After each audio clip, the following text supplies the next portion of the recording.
further. We're all family, and that's what this event is for and about. So please get a little closer. For those of you all that are old enough to remember, don't be shy. And we're not talking about deodorant, but y'all can get close. Come on. Thank you so much for being here today. Welcome to the MTS Sickle Cell Therapeutics Summit. We are honored and grateful for you to be here today. And my name is Vakisha Gibson, and I work with the illustrious Mapillar Dawn, and I am here today helping run through the event.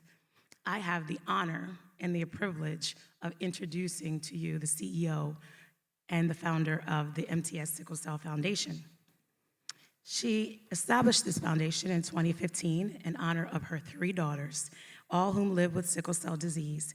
Through MTS, she has become a powerful advocate for sickle cell awareness, education, family support, and health equity, leading initiatives that serve families locally and nationally, even globally. Her leadership is grounded in lived experience. And I know we use that that term loosely, but I don't think anybody can live as close to sickle cell as Mapillar. Her work continues to elevate the voices and the needs of our sickle cell community, and that is why we're here today. So with no further ado, please join me in welcoming Mapillar Dawn to the stage.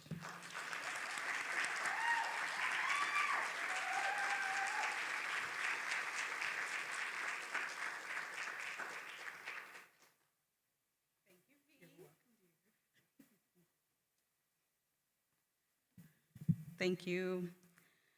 It's Mapillar Dawn Flemister. Mr. Flemister is here. Let's give the brother his due diligence.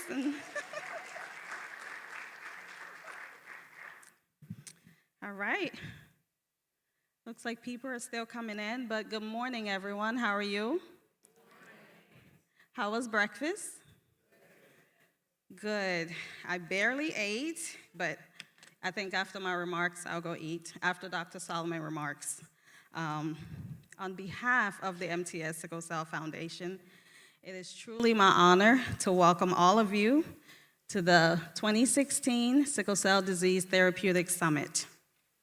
To our patients, who we call warriors, to our caregivers, clinicians, researchers, advocates, and partners, thank you for being here. Many of you have traveled from Georgia, all across Georgia, and even across the country. And we even have folks joining us live from around the world and across the country. Your presence matters, and we appreciate you so much for being here. As V mentioned, sickle cell disease is my life.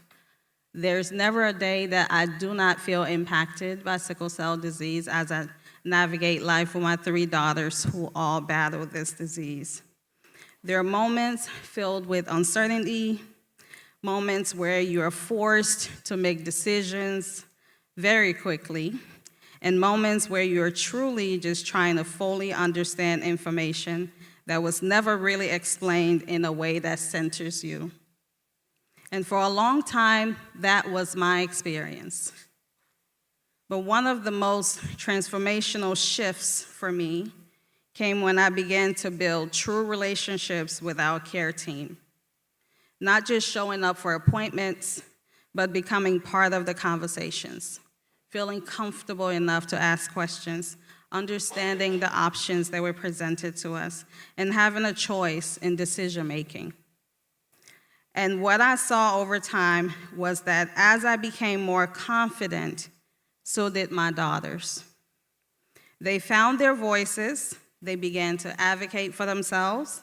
They started to understand that their lives, their bodies, and their futures were not just something happening to them, but something that they had a role in shaping.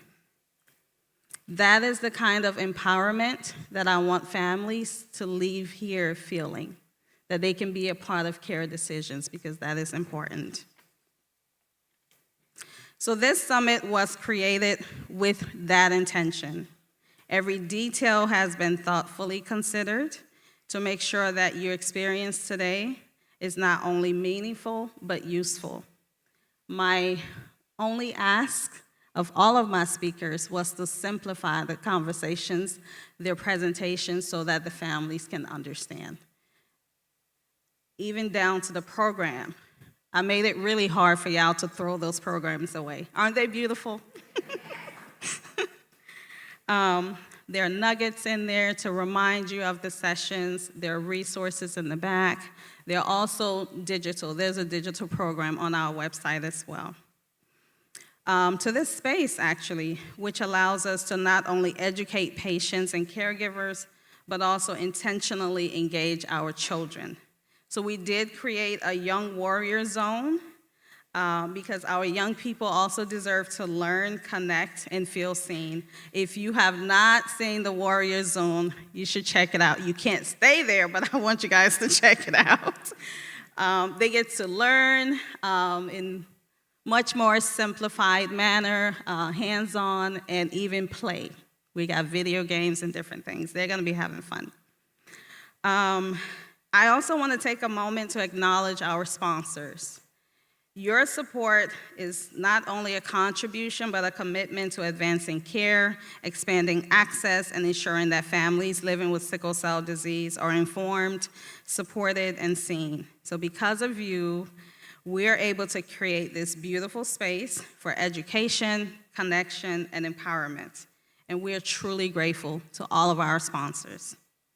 So as we begin today, especially for our sickle cell families, I want to encourage you to be fully present in the experience, lean into the conversations that are happening, ask questions, take notes, connect with someone new. I want to challenge each of you to connect with someone new. And most importantly, remember this: you belong in every room where decisions about your care or your children's care are being made.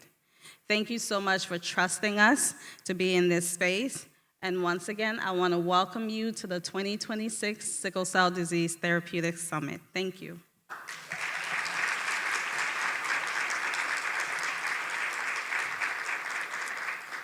Now, it is my absolute honor to introduce our keynote address speaker, Dr. Solomon.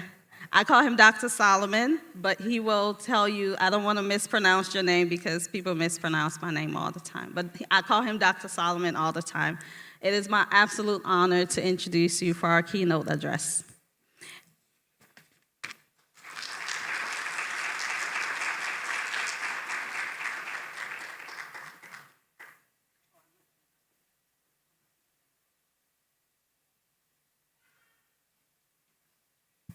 Good morning. Hey guys, you just had breakfast. Good morning. May I have my first slide, please?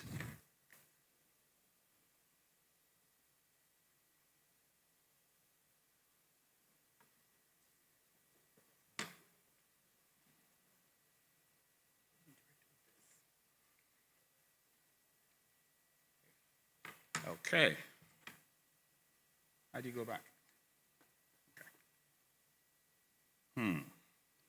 It's always a bad sign when the first animation does not work. The title slide has disappeared. On the title slide, I was going to welcome you first and foremost to the Morehouse School of Medicine. This is a wonderful auditorium that was launched only about a year ago. And so we're very grateful to the leadership of the Morehouse School of Medicine and the Department of Pediatrics that is co-sponsoring this event. So thank you. I don't know where my head of department is somewhere, but there she is. Lynn, thank you very much. So my job is to walk you through the highlights that have been given by something very funny is going on. I don't know what that yellow thing is doing there either. I'm just going to the next slide.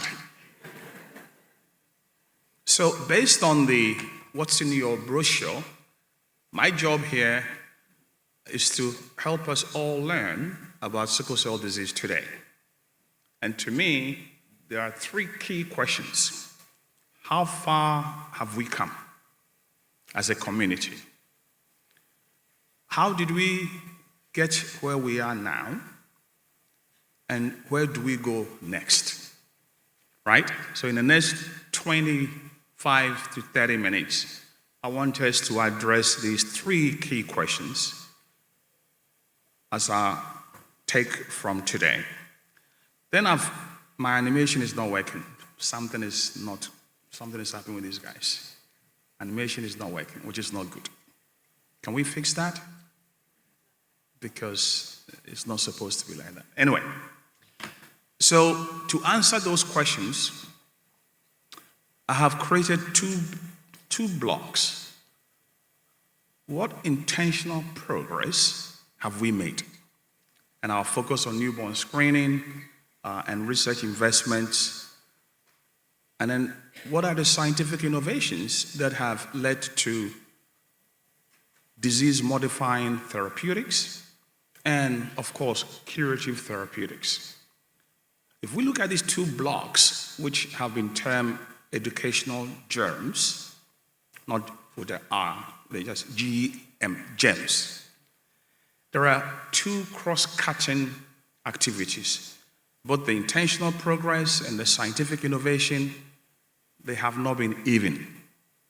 So increasing access nationally and globally is a challenge in both intentional progress and scientific innovation. And we have to learn from these two as we look forward for the future of sickle cell disease in terms of advocacy, education, and equitable access. So these two are cross-cutting events as I see it in terms of what we've done with newborn screening, what we've done with research investment, and so on and so forth. I'm really hoping my animation will work next. Now, this question of how far have we come really depends on who you are talking to, right? And it depends on how far back you want to go. In fact, it depends on how old you are. If you're a 10-year-old with sickle cell disease and somebody's asking you how far have we come, obviously you can only speak about your experience in the last 10 years. But if you're as old as some of us, as is shown here by this publication from the Department of Health in New York, they go as far back as 1900. And it says here, 1900, sickle cell disease was described in Africa, and the symptoms of the disease were noted in tribal literature. This is true. Then everybody will talk about 1910, when the disease was first described in the West by a physician in Chicago. 1960, by that time, folks have figured out that it was a hemolytic anemia. Patients are losing red cells, so why don't you give them blood? And so transfusion became one of the interventions in sickle cell disease. And 1975 is very important for the Department of Health in New York State, because 1975 is when it became the very first state in the US to start newborn screening. In the 80s and 90s, we made significant advancements in identifying, modifying therapeutics, and I will touch on hydroxyurea. But I think most of you in the audience know about penicillin, most of you know about bone marrow transplants. These are some of the advancements that we made in policy as well as in clinical practice. 2023, this guy jumps from 1990s to 2023. When FDA approves two cellular therapies, commonly referred to as gene therapy. And the reason why I put this slide up is in last year, the Department of Health in New York celebrated 50 years of doing newborn screening. 50 years, which is great. Now you can see at the bottom of my slide that Morehouse School of Medicine also celebrated 50 years just last year, and is still doing amazing jobs. So it depends on how old you are. It depends on the entity when you have to address the question, how far have we come? They are really messing up my... Can I do anything about this slide? Oh, they have PDF'd it. I sent you a PowerPoint. Why do you make it a PDF?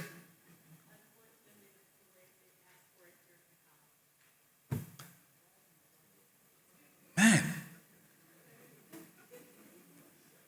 I'm spending a lot of time talking about the slides. I just want you to know I'll be reclaiming my time.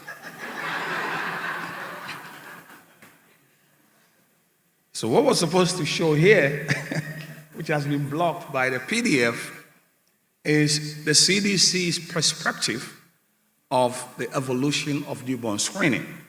Luckily, the New York folks helped us, so I showed you that they started in 1975. But what led to that was a major policy win for the sickle cell community. In 1972, the Sickle Cell Act was passed by the federal government and signed by nobody else other than Richard Nixon. And that led to a slew of federal-funded activities in sickle cell disease, half of which has been cut off by this PDF, that focus on 1986, the PROP study, which showed that giving penicillin prophylactically is a good thing. 87, NIH has a consensus meeting on newborn screening. 2006, all states in the US started screening babies for sickle cell disease. Maine was the last one to join. As we speak, every single state screens newborns for sickle cell disease. And importantly, it's universal screening. When it started, it was not. It was selected screening. We did the same thing in Europe. It didn't work. You were picking babies to screen for sickle cell based on their ancestry. And it didn't really make any sense. And in the UK, one of the events that happened with organizations like this, there was an interesting story of a couple. The lady was black. The husband was white, English. They had twins. One was completely black, the other one was white, and guess which one had sickle cell trait? Target the white one. Targeting people to screen them for a disease based on the color of their skin made no sense whatsoever.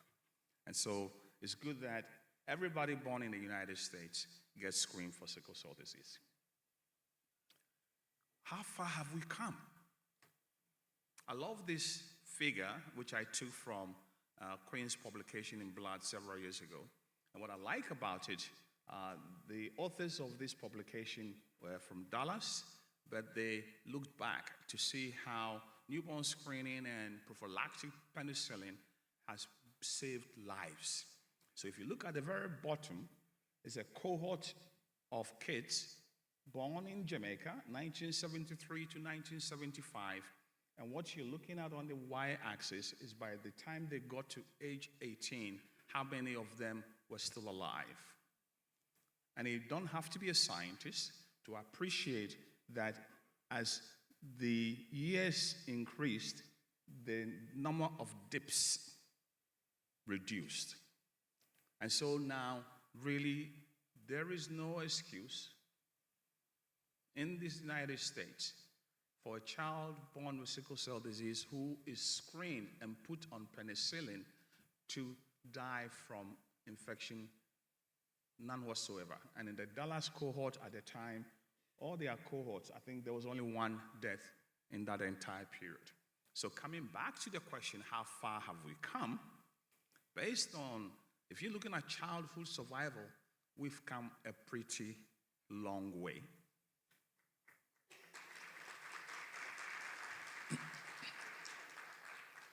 So newborn screening is basically standard. But we can't just look in our situation because the epicenter of sickle cell disease is not Atlanta, Georgia. The epicenter of sickle cell disease is in Africa and India as well. So, how far have we come? If you ask that of a mother with sickle cell disease in Kinshasa, in the Republic of Congo, they will say we haven't come far at all. And the WHO agrees with that sentiment.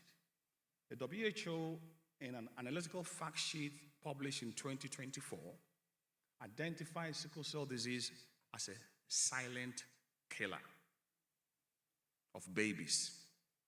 And the key point is that 66% of the 120 million living with sickle cell disease right now live in Africa. About 1,000 babies are born every day who are at risk of sickle cell disease. And I want you to look at the last point because my time is running out. Of nearly 40,000 deaths occurred in 2019 alone. And alarmingly, it's actually an increase by 26% within a 20-year span. 2050, we're only about, 24 years from there? Nigeria will become the third largest country in the world. And in Nigeria, about 1.5% of all newborns have sickle cell disease. So yes, we have come far in tackling early childhood mortality, but where the disease is most prevalent, this has not happened. So as a result of that, and in part based on our advocacy in the West, every single sickle cell day, people march in other parts of the world to demand basic improvement in the care of sickle cell disease. So you see examples of marchings going on in Kenya, Uganda, Cameroon, Nigeria, DR Congo. These communities look to Sickle Cell Day every year to go on radio, I've done that, go on TV, begging the government to attend to a basic problem for which we do not require any more science. We don't need more science to understand that newborn screening and prophylactic penicillin saves lives. The science has been done, but the implementation hasn't happened. Now, India has a very large sickle cell population. And 2047, India will be 100 years old. Now, let me rephrase that. 100 years from independence. India has been there a long time ago. And they have a very ambitious program to eliminate sickle cell disease by 2047. Don't ask me exactly how they're going to do it, but this is one of their aspirations. The American Society of Hematology has taken on this issue of African governments not having newborn screening programs. So there's a program called CONSA where it's supporting folks just like us to do basic newborn screening in different parts of the country to try and engage the government to pick this up. And in Ghana, this has partially worked. Because of the activities of others, the government is supporting it a little bit. Now, let me switch to what investments. If you remember my first three questions, right? How far have we gotten and how did we get here? Part of the reason why we've gotten here is because of massive investment in research. Now, for those of you who are not aware, the National Institutes of Health, that we commonly refer to as NIH, is the leading federal agency that provides money to support research. NIH budget for the last few years has been almost $50 billion a year, which is a little bit more than the state budget of Georgia. The state of Georgia is around 36 and is actually going to go down next year. So think about it. 50 billion is a lot of money, right? And sickle cell hasn't done too badly. Since 1972, at least 1 billion has been invested in sickle cell research. So there are some of the highlights. The funding increased from 80 million in 2008 to 142 million in 2020. I've selected 3 examples where NIH has really put money in. There was something called a clinical research network, 36 million over 5 years. So that's decent, right? Gene therapy. So most of you may not know this. I know gene therapy currently is in the hands of 2 companies, but a lot of taxpayers' dollars went into designing the vectors, and over 300 million went into lentiglobin BB305, which is the vector currently used in the Lyfgenia protocol. And then there was the Cure Sickle Cell Initiative, nearly over $400 million to pave the way and to help industry to move the product from the laboratory into patients. So how did we get here? We got here by spending a lot of money. But we've come far with respect to investment, but not far enough. From 2008 to 2018, the NIH budget I just talked about, in terms of spending per patient who has sickle cell disease, it was under $1,000. Now, if you compare that to cystic fibrosis, it was over $2,000, nearly $3,000. So over threefold over that period of time. The number of folks with cystic fibrosis in the US, around maybe 40,000, 35,000. Typically, it is said there are 3 times more with sickle cell disease. But if you look at research dollars, it's the other way around. Why is that important? Well, it's these same research dollars that improve our understanding of the disease. And it's when we improve our understanding of the disease, we are able to make discovery that leads to the development of disease-modifying therapeutics. So if you look at this graph, money pushes science. Science here is shown as number of scientific publications. The science leads to drug discovery. So within this space, there were only 2 drugs that were FDA approved for sickle cell disease, whereas there were 6 that were approved for cystic fibrosis. So investment in research ultimately matters in terms of identifying new therapeutics. And in as much as we've come far, we have not come sufficiently far enough. This is the American Society of Hematology's perspective of how far have we come. And the animation is messed up, so I'm just going to go straight to the thing in the middle, which is again, it starts from 1910. It ends in 2007. I think I have a thing for 50-year anniversaries, but this is when ASH, the American Society of Hematology, also celebrated 50 years, and it created this beautiful brochure.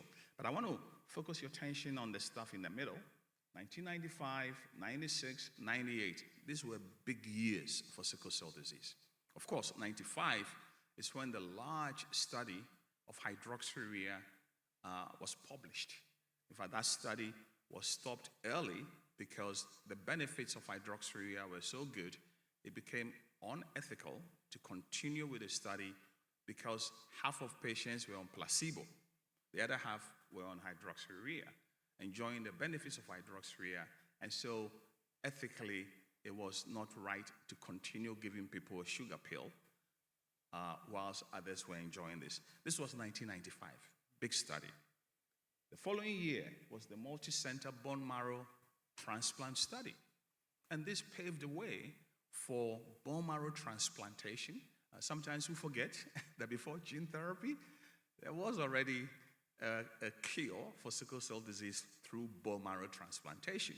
And I'm not going to embarrass her by calling her name Anne Haight, who has done a lot of this to cure sickle cell kids right here in Georgia. Anne.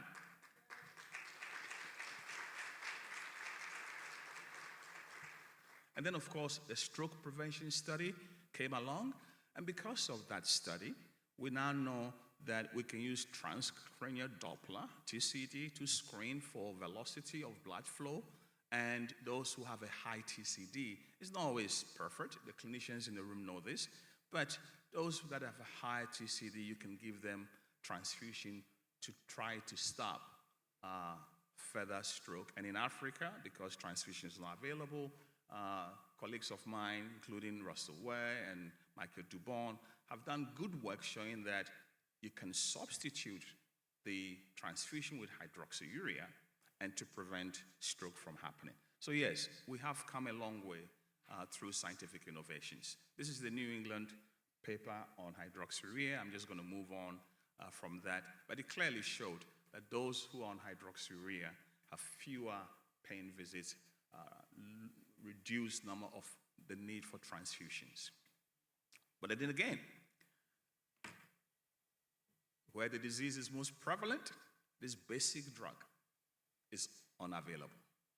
And so some of the work we've done in Ghana, working with Novartis, is to make hydroxyurea accessible. And now this has become a mission of Novartis. They are now making hydroxyurea, and they are working with multiple governments in Africa, currently 5 governments, to register the drug and for the drug to become available. In Ghana, I know that families who are part of the national health scheme in that country, they have a child with sickle cell disease, the hydroxyurea is reimbursable. So we are making progress. So we've come far, but certainly not far enough in Africa. Now, from the NHLBI's point of view, if you ask the director of NHLBI, most recently, Gary Gibbons, how far have we come? What investments have you made? They will give you a different set of figures than the American Society of Hematology. And I picked this because the ASH highlight or milestone stopped in 2007. Okay, this brochure picks it up all the way to 2023. In 2012, NIH invested money to create sickle cell centers again. 2014, it got involved in a clinical trial. And then the big one here is 2018. I already showed you the money. Nearly $400 million went into cure sickle.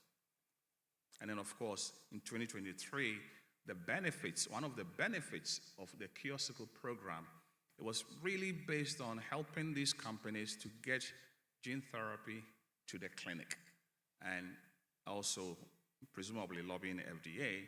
And so, as you all know, in 2023, we got these 2 drugs approved. So these 2 gene therapy drugs,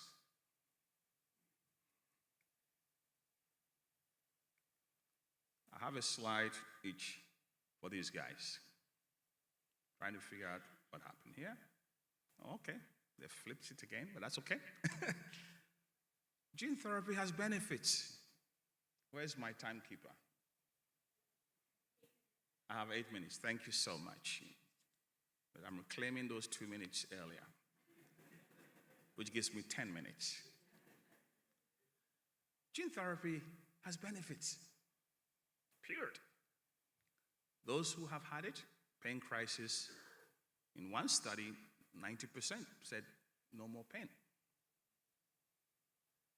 You donate your own hematopoietic stem cells for the therapy, so you don't need a donor, right? One of the reasons why bone marrow transplant is not widely available, because you need a donor, and sometimes it's not easy to get a donor. So you don't have that problem. And then your modified cells produce normal hemoglobin. So you are not producing sickle hemoglobin. There may be a residual amount, but not much. And because of that, you are not going to get complications. The quality of life of those who have had gene therapy has improved according to them. And we have to believe people when they say, I'm no longer in pain, I feel physically strong. So there are benefits. I know they are both here, and so I wanted to give them a shout out. And the information you're seeing is from their own website. Virginia shows this 1, 2, 3 step for how they modify the hematopoietic stem cells taken from sickle cell patients. Transduction, where the vector goes into your cell, then they give the cells back to you. There are lots of gaps that are not shown here, obviously, because before they give the cells back to you, they have to make sure that your existing stem cells that have sickle cell have to be basically killed. And then if it all works well, you have nice new red blood cells. Caregivers has this on their website. They have 4 steps. 1, 2, 3, 4. Now, obviously, it's important to have simplified diagrams so that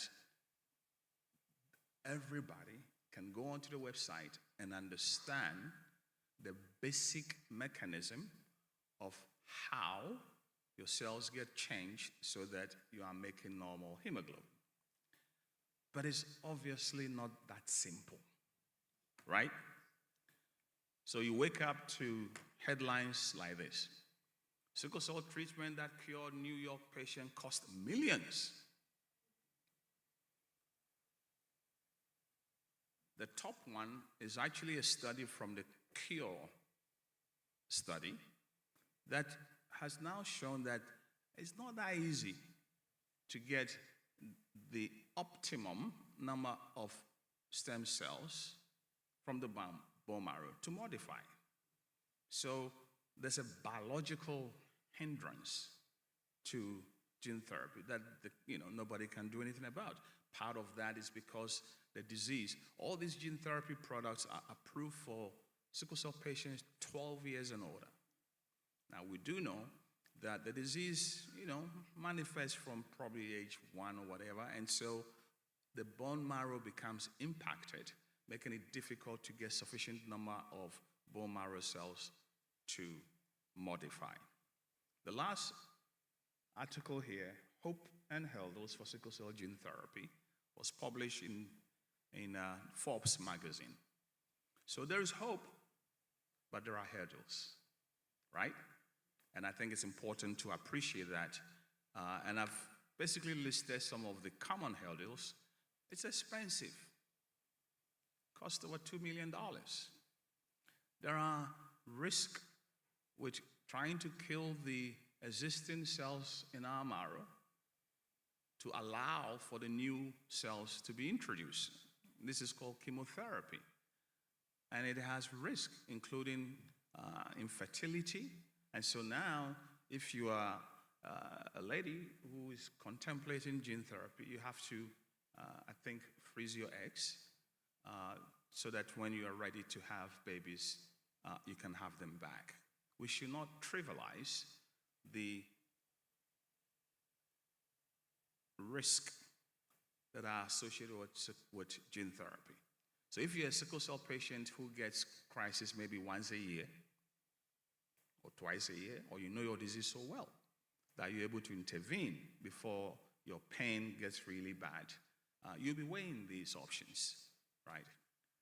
I've already spoken about the biological hurdles, and we don't really know how long the long-term effects of gene therapy. Most people celebrate the CRISPR, the patient who got cured with CRISPR, but the first gene therapy for sickle cell disease actually happened in Europe, way, way before. Okay, so we have to look to the Europeans for long-term. So what's the future?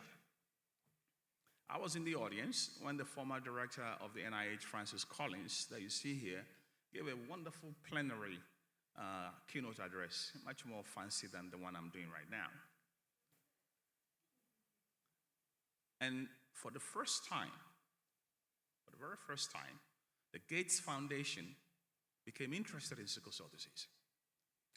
They became interested in sickle cell disease for the future and how potentially a new paradigm in gene therapy can become a reality that will involve basically taking a pill. And the reason why Gates became involved is because if you could just take a pill to cure sickle cell disease, then that approach can be exploded throughout the whole world. And Gates is interested in big global health thing. So this is the figure, and not to leave HIV behind, the idea was that you could design a targeted in vivo delivery system. No need to do chemo, no need to harvest, just one injection. This was very exciting. As I said, I was in the audience. This was 2019 when Francis Collins made that claim. So here's the schematic. For ex vivo, you have to take hematopoietic stem cells, modify the gene, give it back. It requires you to go to the hospital. So what folks are working on now in terms of future is you design a vector that you can just inject into a patient, and it will find its way to the bone marrow. Not just that, but once it gets there, get into a cell, go and do gene editing, and you basically can walk in, it will be low cost. This is currently what folks are thinking of. To support this effort, I have 2 minutes? I'm almost done. So this is not a pipe dream. This is not a pipe dream. Gates Foundation, I've given a lot of money, and I worked a little bit with Novartis, so I can't say too much. But you don't have to listen to me. You have to listen to ASH Clinical News. Novartis and the Gates Foundation collaborate on off-the-shelf gene therapy for sickle cell disease. Novartis and Bill Melinda Gates collaborate to discover. And then the guy in Novartis, Joseph McCune, collaborative science to advance gene therapy in resource-limited parts of the world. So this is where the thinking is now. The current ex vivo is really not practical in the third world. And so the effort is to see whether gene-based therapeutics can be developed that can be given as a single injection. Let's see what happens. This was a few years ago. Let me just stop there. It was announced. So, the 3 questions that I posed: how far have we come? How did we get here? Where do we go next? And they've messed up my animations, so we're just going to read from left to right. How far have we come? Well, I would submit that we've come a long way understanding what causes sickle cell disease. You guys will be surprised some of the crazy ideas people were pushing in the 50s as to what causes sickle cell disease. We've come a long way. We know what causes sickle cell disease. We know how we inherit it. We can ensure putting in public health policies and practice to make sure all babies born with sickle cell disease do not die of infection. We know that. We've come a long way. We have developed strategies to identify patients who are at a higher risk of life-threatening complications.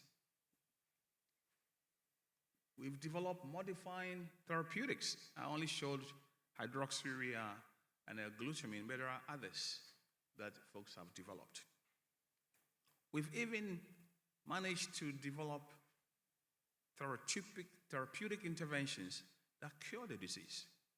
And I was researching for this. The word on the street is that about 100 sickle cell patients have had gene therapy. 100 is very tiny, but for those guys, it's helped. How did we get here? We actually got here through events like this. By organizing, advocating, lobbying, learning, training, transformative research in the laboratories, mentoring, changing policies, and importantly, by not giving up. By not giving up. And the second part of by not giving up is demanding of ourselves and anybody else who will listen. That is our responsibility to combat sickle cell disease collectively. This is how we got these accomplishments. And Mapila, you may have been eyeing my slides because where we go next aligns with one of the things you said when you're here.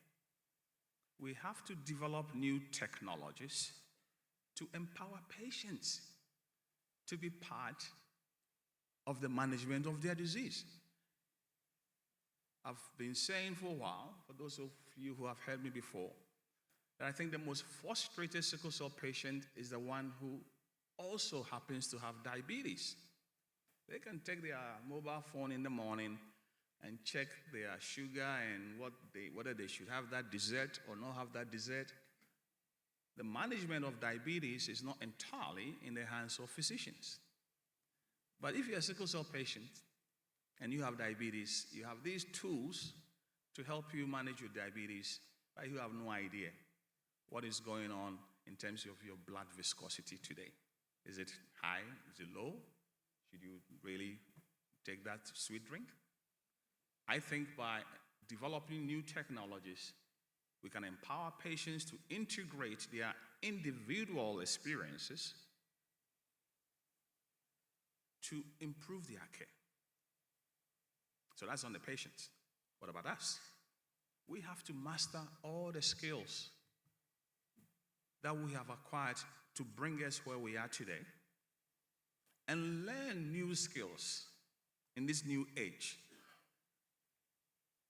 By mastering the skills that we have and learning new contemporaneous skills, it will equip us to continually improve on all the accomplishments that we have so far made to combat sickle cell disease.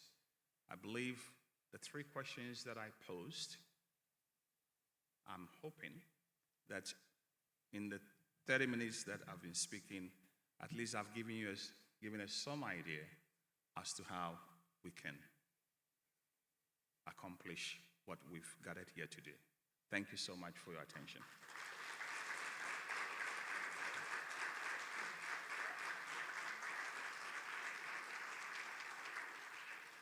And now it's my honor. I met Rahul not long ago.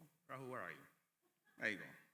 It's my honor to introduce Rahul Bora, who is the global medical lead for Sanofi, and he's going to tell us about all the wonderful things they are doing in Sanofi. Rahul.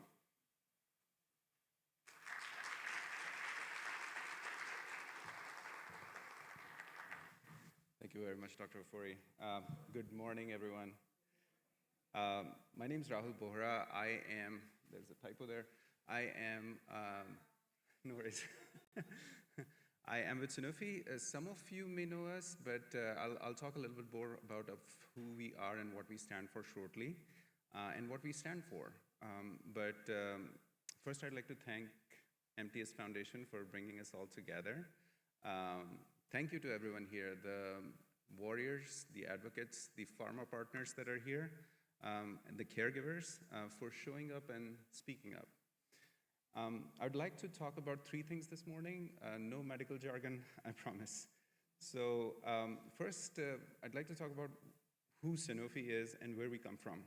So in the 1980s, a small biotech called Genzyme made a decision that rest of the industry sort of thought was foolish, that they chose to focus on rare, deadly diseases that larger companies sort of walked away from because it did not make financial sense to put on all that much money for a rare disease where it might not lead to more financial benefits, etc. So that was 33 years ago that Genzyme launched the first ever enzyme replacement therapy for Gaucher disease, and that act seeded the rare humanitarian program, serving close to 4,000 patients across 110 countries in 6 rare disorders, needing chronic treatment. And this was, of course, a humanitarian program, and it's a chronic treatment. And what we believe is that geography and circumstances should never determine whether someone gets care or not. Importantly, it is also the model that established the orphan drug platform that many of the rare diseases enjoy today. So let's make that tangible, right? Egypt's Gaucher Initiative, which celebrated 25 years recently, has shipped 400,000 vials, built 7 centers of excellence, and supported children once facing mortality who are now graduating universities, raising families of their own, and these are not data points. Their birthdays celebrated, schools returned to, and crises averted in families. And that same commitment extends to hemophilia, where together with our European partners, we donate to World Federation of Hemophilia over 850 million units have been delivered with a renewed 5-year pledge. And 2 years ago, we launched Foundation S, which is Sanofi Collective, already touching approximately 29 million lives across the world through childhood cancer, climate health, and medicine access. My colleagues from vaccine division are here as well. Dr. Afuri mentioned sub-Saharan Africa, and there's a heartbreaking statistic that comes from the sickle cell population over there that up to 50 or more percentage of babies that are less than 5 years old die when they have sickle cell disease. And a key player in that is infection. So we are now testing our newer pneumococcal vaccine in sickle cell community population specifically, so that we can reduce mortality while we're looking for other solutions to cure sickle cell disease. And we're sharing all that not to take a bow, but sort of to say where Sanofi, when we say Sanofi is committed to the sickle cell community for the long term, that lands with the weight of track record that we hold in other rare diseases. The second thing I would like to talk about is we do not come here with all the answers. We come here to listen. In this community as well as the community across the globe, warriors have lived this disease with no clinical trial fully capturing what they lived through. Pain crises that cancel plans without warning, emergency room visits that are met with strong skepticism, and the exhausting feeling that sickle cell disease is treated less than other diseases. Dr. Ofuri mentioned about that as well. So that history is real, that frustration is valid, and it shapes how we approach our work. So in our studies, patients and study participant perspectives are not a checkbox. They are the starting point. The most rigorous trials in the world mean nothing if they don't measure what actually matters to the people living with the disease. But here today is, being here today is part of that, not just to be present, but to be present. Not just to present, but to be present. And the third thing I would say is that in sickle cell disease, the science that we are pursuing right now is about we understand the disease through the lens of red blood cells, but the story goes beyond that. So red blood cells carry, as you know, an abnormal hemoglobin, which is called hemoglobin S, which reduces the lifespan of red blood cells. So when these red blood cells break apart, they release this hemoglobin S in the blood vessels, and it is a highly reactive molecule.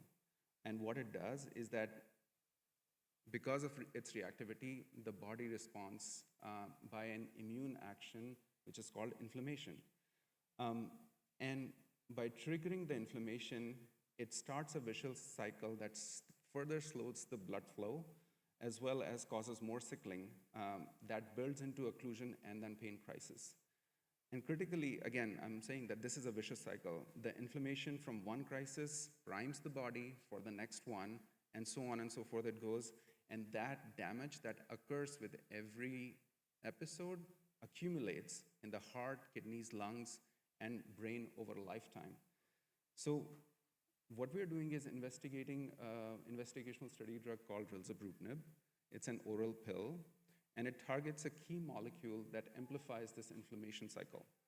And it is being studied in a phase 3 trial called Libra study, which is enrolling patients from age 10 to 65 years. And the FDA, recognizing the mode of action, has granted its orphan drug designation. And the drug is already approved for another blood disorder called ITP. But again, all the modalities Dr. Ofuri presented, Sanofi is not also placing a single bet. Alongside Libra, as Dr. Ofuri mentioned, the very future, the in vivo gene therapy, we are in advanced stages of its development, soon to hit human studies. It is designed to correct the root cause inside the body without taking anything out, and without the complex and demanding procedures that put today's gene therapies out of reach and feasibility for many. And we are seeking additional promising candidates and modalities while we develop these other drugs, because what we at Sanofi understand is this is a complex disease. You cannot win it by a single target.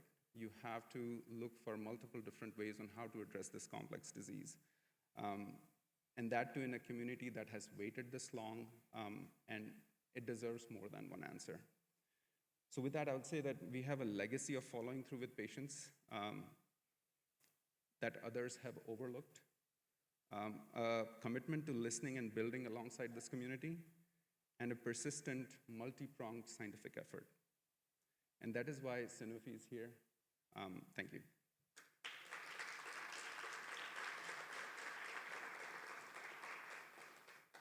And now I'd like to welcome Dr. Vivian Xian from here in Atlanta, Affleck, to share and understand more about red blood cells and how they contribute to the differences in how different SCD warriors present differently. Dr. Sheehan. I got it. Yeah, I was not going to do that. All right, good morning. Thank you so much, Mapiller, for allowing me to come and for organizing this amazing summit. All right, so yes, our cells, our sickle cells, what makes them unique and why that matters. So, our sickle cell warriors are all unique. They look different, they have different manifestations of their sickle cell disease. They all may have the same sickle mutation, but what makes them different is important. There are many things that sickle cell disease can cause in an individual. You can see this huge, somewhat depressing list here. How many organs are affected? But have you ever met somebody who has had everything, all of these? No. You have your problems, your type of sickle cell. Everybody's red cells are different. So somebody with sickle cell can have red cells that are stiff and rigid. They can be sticky. They can sickle at really mild conditions. They can be fragile and break open, but not everyone has the same thing to the same degree. We often compare sickle to healthy in our papers and publications, and we miss out on the nuance that it's not severe in everybody. Your white cells can be sticky, but to different things, different proteins, and to different degrees.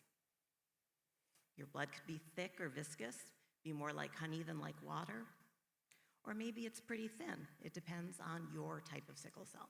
And by that, I'm not talking about whether you're SS or SC, but nuances within SS, within SC. So just like you don't have every problem that someone with sickle cell can have, your cells and blood may not have every problem that somebody with sickle cell can have.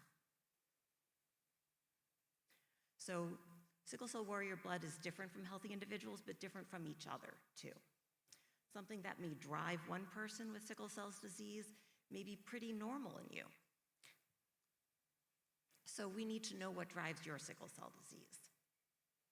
And how can we figure this out? You may know that the labs that you get typically in clinic are not going to tell us that. They're going to tell us what your white blood cell count is, what your hemoglobin is, how many young cells you have, but not their quality, not these fine differences. So we do have some tools to do that, but they're not in the clinic yet. They're in my lab and in other labs. So we have machines that can tell us how stiff your red cells are, whether they can wiggle through small blood vessels or get stuck. It can tell us how dense your red cells are, how packed with hemoglobin. Because if you really pack that hemoglobin in, you're going to end up with a cell that's more likely to sickle. It can tell us how thick your blood is. That's a cone and plate viscometer under there. Let's see. Do the chairs block you? Can you see those? Let's see. A little bit, sorry.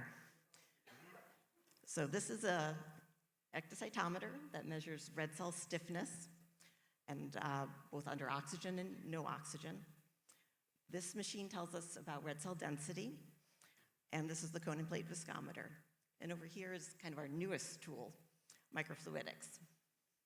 And so we take these channels and we line them with different proteins to mimic the inside of your blood vessels and see what protein and cell sticks to what, and to what degree. So we can gain a lot of information with these tools. And why is this important? Well, we're in an interesting period in sickle cell. We have gene therapy, and we also have more drug therapies too. And everyone should have a choice. So while we work on gene therapy, we need to also work on medications. And some medications for sickle cell are very targeted. Well, Pillar asked me to not use any names, so I won't, but you may be able to guess what I'm talking about. They fix one thing, one aspect that might be abnormal in your cells. But what if it's not the thing you need to have fixed? What if it's something that's actually fairly normal in you? So a recent drug was designed to prevent white cells from sticking to a particular protein. You had to go to the clinic and get it infused in you once a month. But what if your problem isn't your white cells sticking to your blood vessels, but it's your red cells sticking, or that they sickle easily? Then you might have been in one of the 70% of people for whom this drug did not seem to work. And you might have recalled that we're not using it very much anymore because the second trial was done and they didn't see a benefit from the drug. And so they just didn't quite capture that small percentage that it worked in. So what we need to do is match the drug to what drives your sickle cell disease. And this is precision medicine. So if you don't use precision medicine, you just take everybody with the disease, then, some people will have a benefit, some people won't. Some people may have adverse effects that you really not only don't get any benefit, but you may get some harm. And so that's really the problem with not using precision medicine. So here, what we propose to do is find your driver of sickle cell by doing functional assays on your blood, and then do tailored therapy, and increase our chances of finding who the drugs work for and making sure that that drug moves forward to help those individuals, rather than getting the wrong mix of patients, losing that signal of benefit, and then it isn't there for anybody. So a sickle cell drug trial recently actually did this. So they knew their drug helped prevent red cells from sticking to laminin, which is one of those proteins that lines your blood vessels. And they actually didn't enroll somebody for whom laminin wasn't driving their sickle cell. So what my lab did was measure laminin to red cell adhesion in a lot of patients, and then saw how much laminin sticking did you need to have to connect with having about 2 pain crises a year. And this excluded about 30% of patients from the trial. We had a blood sample sent to the lab when a patient was interested in the study. We measured it that day, and then we reported back, you do or you do not have enough stickiness to be a good subject for this trial. And the results were amazing. So 71% reduction in acute events, acute chest and pain. So each line is a patient on the trial. It was a small 36-patient trial. And some patients had 10 fewer events than they had the previous year. And this shows each subject and their reduction in pain events. A small number did not show improvement, but this is the most improvement, most reduction in acute events we've ever seen in a drug study for sickle cell disease. Most show about 25% reduction or no benefit at all. So this is really evidence that this precision medicine approach works. So now this drug is going to go on to a phase 3 trial. And if that's successful, it'll go on to FDA approval. And we're still going to make sure that the patients enrolled have that much laminin sticking. We're not going to make it random after all this work. So it still may not be a drug for everybody with sickle cell. We have to keep identifying the right patient so we don't waste people's time and money giving them the wrong drug. So once it becomes a drug that you can get in clinic, we need to start looking at people's blood in this manner in clinic. So what I picture happening is those devices I showed you, they'll be in every major sickle cell center. And when you come into clinic, you don't just get a CBC. We look at your blood in that more interesting, detailed way and see what is your sickle cell driver and generate a report for you, a very personalized report, what I think of as your blood function story. So you'd get something like this. Your red cells do not stick to laminin more than a person without sickle cell disease. And we saw folks like that. We didn't put them on the trial. Your white cells stick to P-selectin 5 times more than somebody without sickle cell disease. This amount of sticking is associated with 3 pain crises a year. So for this individual, that interaction, that white cell sticking to P-selectin is their driver. It's the thing that's most severe in them, most different in them. The report will go on, to look at all those different things that we can look at. Your cells are not very rigid. They're more rigid than someone without sickle cell, but you're in a low 25th percentile for cell stiffness among people with sickle cell. Your sickle hemoglobin stacks or polymerizes at an oxygen level of 25%. That first device I mentioned, the ectocytometer, can tell us that. It sees when your cells start to sickle and your red cells get more stiff. And then we can put it into context. Where does that compare to other people with sickle cell? Maybe it's about average. So nothing, but probably not your driver, right? And then, we know red cell density, how much hemoglobin is packed into a little dried out red cell. 2%, low 10th percentile for someone with sickle cell. So this report tells you what your driver is and can make recommendations on what therapy might be best for you. And so how would we use this information? So on top of hydroxyurea, if that works for you, we would then add a drug that blocks white cells sticking to the blood vessels, which is something we have available.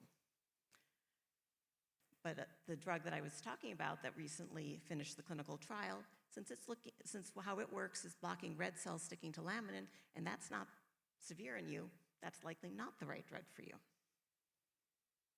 So I would like to take this even further. So using these tests to prevent events. So picture this. Get your CBC, you get your regular blood tests, but then we also look at your red cell function, and we track it. Is it getting worse in you? Is that driver getting worse? And we act on it with optimizing your therapy or adding a second agent before you have the pain crisis, the acute chest, the organ damage. And so how do we make this dream a reality? First of all, no more one-size-fits-all clinical trials. No more enrolling everybody with sickle cell of a certain type with only clinical parameters. Let's think about how the drug works and who it's likely to work in. It doesn't have to be part of including you or excluding you, but it's got to be a measurement so we can say, well, this worked in this type of patient. We don't give people with lung cancer the same chemotherapy. We look at what is specific to their cancer and what we know about it and what chemotherapy kills those cancer cells. So why aren't we doing this for sickle cell? Why are we acting like it's one big thing when actually it's so individual and unique? So we deserve precision medicine for our sickle cell warriors. And this dream is possible with partnership. Thank you very much.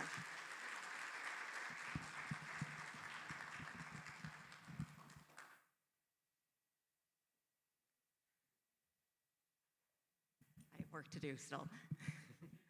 So Nadine Badger-Planche from Pfizer, please come up and talk with us. Thank you.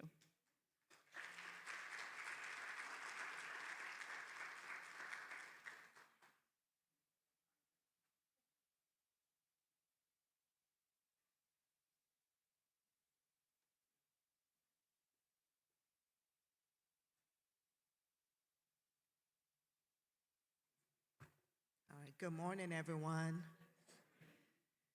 Thank you for the opportunity to be here. It's an honor and a privilege to be here with all of you this morning. My name is Nadidi Badger-Plange. I'm one of the field medical colleagues with Pfizer, working in the space of sickle cell disease. But today I just want to spend the next few minutes just giving a quick remarks and a quick update on Pfizer's work in the sickle cell space. And for the next 5 minutes or so, I think I'm just going to focus on the past year and a half. So as most of you know, in September of 2024, Pfizer made the challenging decision to withdraw Oxbryta from the global market. This decision was based at the time on the totality of the safety data available from clinical trials, as well as real-world evidence on studies that was done in the United States and across sub-Saharan Africa. Of note, most of the data at the time was preliminary. So what was the data? The data indicated some emergency safety concerns, and at the time, it seems the benefits of Oxbryta was no longer outweighed by the risks, and so it required further review as well as analysis of the safety findings. So at the time, we made the difficult decision, and it's one that we did not take lightly. Following that decision, there were several events that occurred, including the FDA issuing a full clinical hold on all the clinical studies that included voxelotor or Oxbryta in the United States, while complete assessment was being done. Whereas we understand that the decision caused a lot of confusion, frustration, and fear, as at the time there were many individuals in the sickle cell community that were being treated by Oxbryta. And so we acknowledge the feedback that we received from the community regarding the impact of our decision, as well as the limited information that we could provide at the time. We actually remained actively engaged and committed to the sickle cell community in providing as much information moving forward. Pfizer acknowledges the substantial unmet medical need for individuals living with sickle cell disease. And since the withdrawal and the FDA clinical hold, we have diligently reviewed and analyzed the preliminary as well as now the final Oxbryta data, which encompasses both clinical trials, registry data, but also post-marketing safety data. We have also worked with a lot of experts, some of whom are here today, to gain a deeper understanding of the observed safety signals. Our comprehensive review and analysis of the final data have facilitated further characterization of Oxbryta's clinical profile. We're currently actively collaborating with regulatory authorities to determine the appropriate next steps for Oxbryta. We have maintained communication with regulatory authorities leading up and following the withdrawal. Patient safety remains our paramount concern. Pfizer is committed to ongoing engagement with the sickle cell community and working collaboratively to advance breakthrough treatments for individuals with sickle cell. Although we cannot predict the outcomes of our discussions with the regulatory bodies, we are dedicated to keeping the community informed as we gain more insights. And so at this time, as we are very committed in terms of looking at advancing breakthrough treatments for individuals living with sickle cell, knowing that there's very limited treatment options at this time. We're excited to hear all the innovation being presented here today because that gives all of us hope of where we're going with the management of sickle cell disease. And to that end, we were excited to gain the green light from the FDA last fall to enroll patients for phase 3 of the DREAM study, which is a study that involves the investigational product Voxelotor. Time will not permit me to go into details of that trial at this time, but I'll be here all day if anybody is interested in hearing more of it. But in conclusion, I would like to emphasize the fact that Pfizer remains steadfast in the commitment to sickle cell disease. We have stayed in this space. We have worked at national level, state level, local level. We've worked with individual health systems, hospitals, CBOs, some of whom are here today. I just at this time want to extend my gratitude to all of you for all the unwavering dedication in advancing the care for our sickle cell disease warriors. And more important, and not more importantly, but also for your continued engagement with the community as well as with Pfizer. Thank you very much for your time this morning, and again, I'm very excited to be here and learn more from all of you.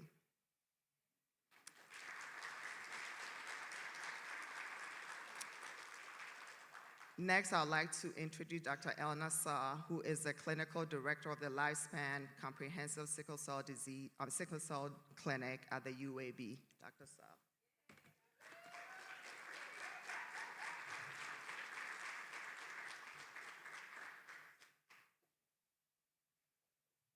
Thank you, guys. They have some technological stuff going on here. My name is Dr. Elna Saw, and I see all my friends from Emory. And it's a wonderful pleasure to be here. But in the meantime, can we get any questions?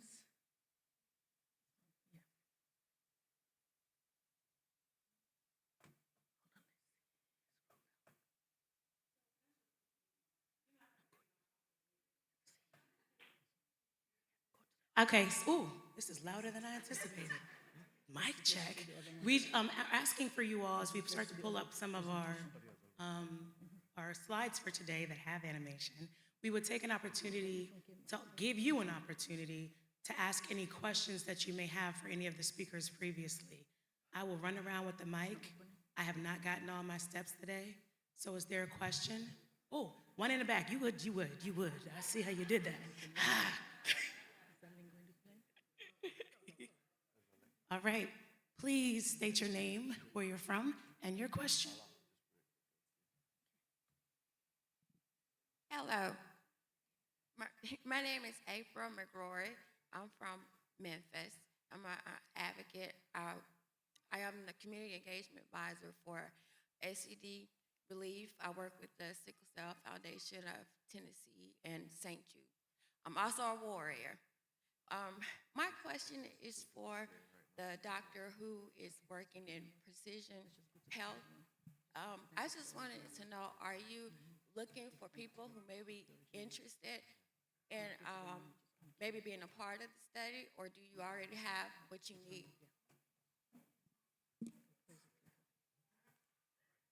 Hey, thank you so much. And I actually did my fellowship at St. Jude, and I know the folks there really well. And St. Jude is working with this in a small way. So there's a gene therapy trial that's specific to St. Jude, and they send me blood samples before they treat the person and then after, and it's really helpful because it shows us how much correction we've gotten. You know, have we fixed those problems that my tests can detect? Now, moving forward, I am trying to get samples from across the country to do these tests on, particularly too for gene therapy, to be able to get more of those before and afters.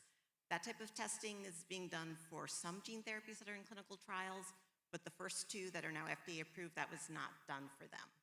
So while it's wonderful that pain crises are so much less, there's also the issue of, have we corrected those cells? Is there ongoing organ damage? You know, the kind of silent killer aspects of sickle cell disease. You might not feel it, but there's still cells breaking open, et cetera. So that's the kind of bigger thing that I'm doing, but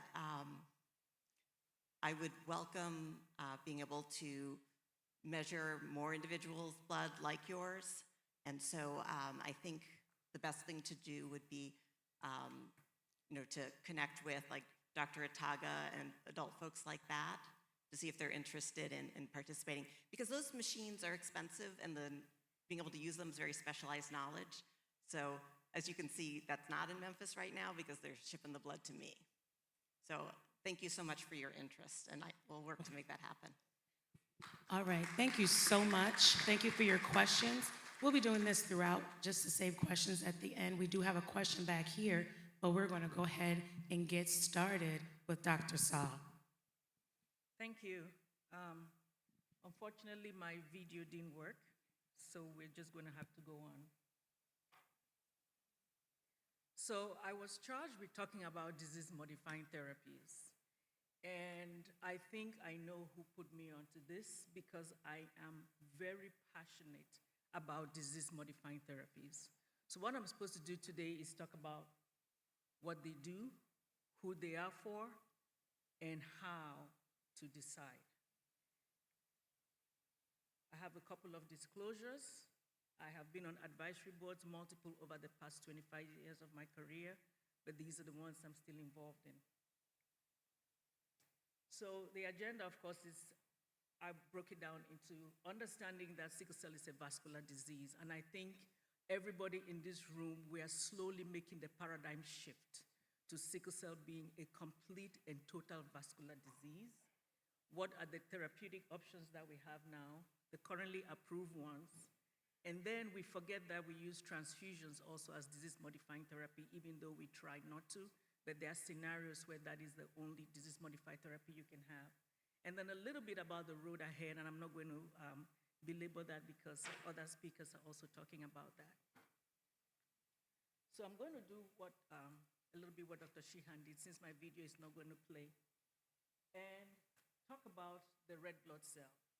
I am a blood specialist. If you ask me, the most special cell in the human body is the blood cell. Of course, we know that life is in the blood, and the blood goes everywhere. And this cell, if you look onto the left, that is what a beautiful red blood cell is supposed to look like. But the reason I think the red blood cell is extra special is that it goes everywhere. And it does that with very little resources. So for the red blood cell to be able to squeeze through, go to the lungs, go to where there is only one layer of a cell, take the oxygen, and travel all the way to the heart or to the brain and deposit it, give it to your muscles. Something happens in development that we don't tell the patients. It has to kick out its energy and metabolism factory, which is called the nucleus. So it is a cell that is highly discriminated against and is highly taxed, double taxation. So when you look at it on the right there, it changes environments. The heart cells are where the heart cells are, the muscle cells are where the muscle cells are, your brain cells are where they are, but the red cell has to go everywhere. So not only does it interact with the other cells within the blood, the white cells, the platelets, it also interacts with the blood vessel itself, and that's what Dr. Sheehan was talking about. And so when you're looking at the way the red blood cell, which doesn't have a perfect hemoglobin, hemoglobin A, gets dealt with, it is very severe and very serious within the blood vessel and within every organ. So the red blood cell, we can also target therapies at every point of those interactions. What is inside the cell, and when the cell gets polymerized, the sickle cell gets polymerized, the hemoglobin cannot go anywhere. So what happens? The water gets kicked out. So if we think about what Dr. Sheehan was saying, that we have to check every single one of these points, and guess what? You can make 50 medications from every one of those targets. So this is a point that we all know. Pain is very, very loud. But the unseen enemy is everything. It's like a glacier. You only see the tip, the very, very tip of the iceberg. And we know from the baby hydroxyurea study that it is best to have a person never experience that pain. As an adult provider today, I have seen adult patients who participated in this baby hydroxyurea when they were younger, 2009, 2010. And then after 20 years, 25 years of taking hydroxyurea, they developed side effects. One of them was leg ulcers, and you have to stop the medication. And all of a sudden, it is unleashed. They've never felt this pain before. So we really do have a responsibility to understand that this is a vascular and cellular disease, and that you want to do as much disease modifying as possible before anyone experiences that pain. Because when they do, it's a wrap. And when it gets to chronic pain, it is almost impossible to get the attention from that pain to even say there is more happening which you're not thinking, you're not feeling, you're not seeing. So that's the video, and I'm going to make it available. So in summary, back to the point I was making, that we are shifting the paradigm completely from sickle cell being a red blood cell problem to a complete vascular and organ problem. So what happens? The sickling happens, the hemolysis happens, the traffic jam happens, and the scenario of the video that I created, we've been using an analogy with our education on the red blood cell being a vehicle, a car, lubricant, and the vascular system being highways. So forgive me because you did not see the video, you might not know the analogies, but that is where it's coming from. And so simplifying where all the different disease-modifying agents are trying to work on. So I'll go to the next. We are not only talking about this traffic jam of the red blood cells, but the reason hydroxyurea was such a game changer in the absence or presence of pain was because it reduced those other not necessarily innocent bystanders. And as Dr. Sheehan said, there are patients that you take and you look at this, the blood count. We're not only looking at the hemoglobin, the white blood cell count is very high. The platelet count is very high. And you give some of this hydroxyurea, and you see that inflammation just dial down, dial down. Even if the hemoglobin does not skyrocket, and even if the fetal hemoglobin doesn't skyrocket, those patients will just do better. And the better that they are doing is what we can measure the absence of pain. But what we are not really measuring is what's happening quietly in the organs. If you're feeling less pain and your white cell counts are less and your platelet counts are reduced, perchance there may be less of this stickiness happening in every blood vessel which is circulating in the complete vascular highway interchange, exchange, spaghetti junction system. For those of you from Atlanta, you know who spaghetti junction is. So we mentioned about this breaking down. So not only is there a traffic jam, the red blood cells break and they burst. And if you belong within the cell, nature knew why you needed to be within the cell and not spill out into the circulation. It is very toxic, it's very antioxidant, and it clears up something called nitric oxide, which is very important. Those two things keep your blood vessels open. So now, not only do you have this spill in the road, your blood vessels are shrinking, causing traffic to slow down and causing even more pileup, and the vicious cycle continues. And it is very destructive. It destroys the kidneys, it destroys the lungs, and that is what correlates with the premature organ dysfunction in sickle cell disease. So like I said, the blood goes everywhere, the life is in the blood. So if you can think of an organ blood goes to, you can think of an organ that gets affected with sickle cell disease. The brain, cognition from the big strokes to the little ones. And as they get older, just cognitive function, the fatigue, the heart, the lungs, whether you've had acute chest or not, show up with chronic lung disease, the heart, pulmonary hypertension, the kidneys. And we forget that actually kidney dysfunction starts even before they are 18 months. The first thing that happens is, you know what, kidneys, do not hold on to water when the temperature is 105 degrees outside and we're in Arizona in Death Valley. That's not smart. So you're sweating and you're not holding on to urine. And so from the time babies were yay high, we tell everybody, drink, drink, drink. That's one. But we also know that by the age of 23, we have a lot more obvious kidney damage. And by 8, sometimes, they start leaking protein in the kidneys. So, I'm going the wrong direction. Let's go back. All right.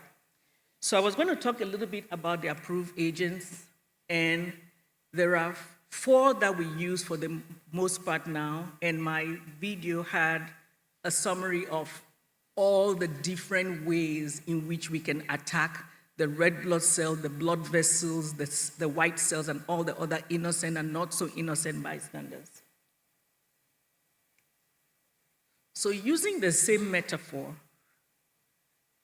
hydroxyurea, I think, is the best thing since sliced bread.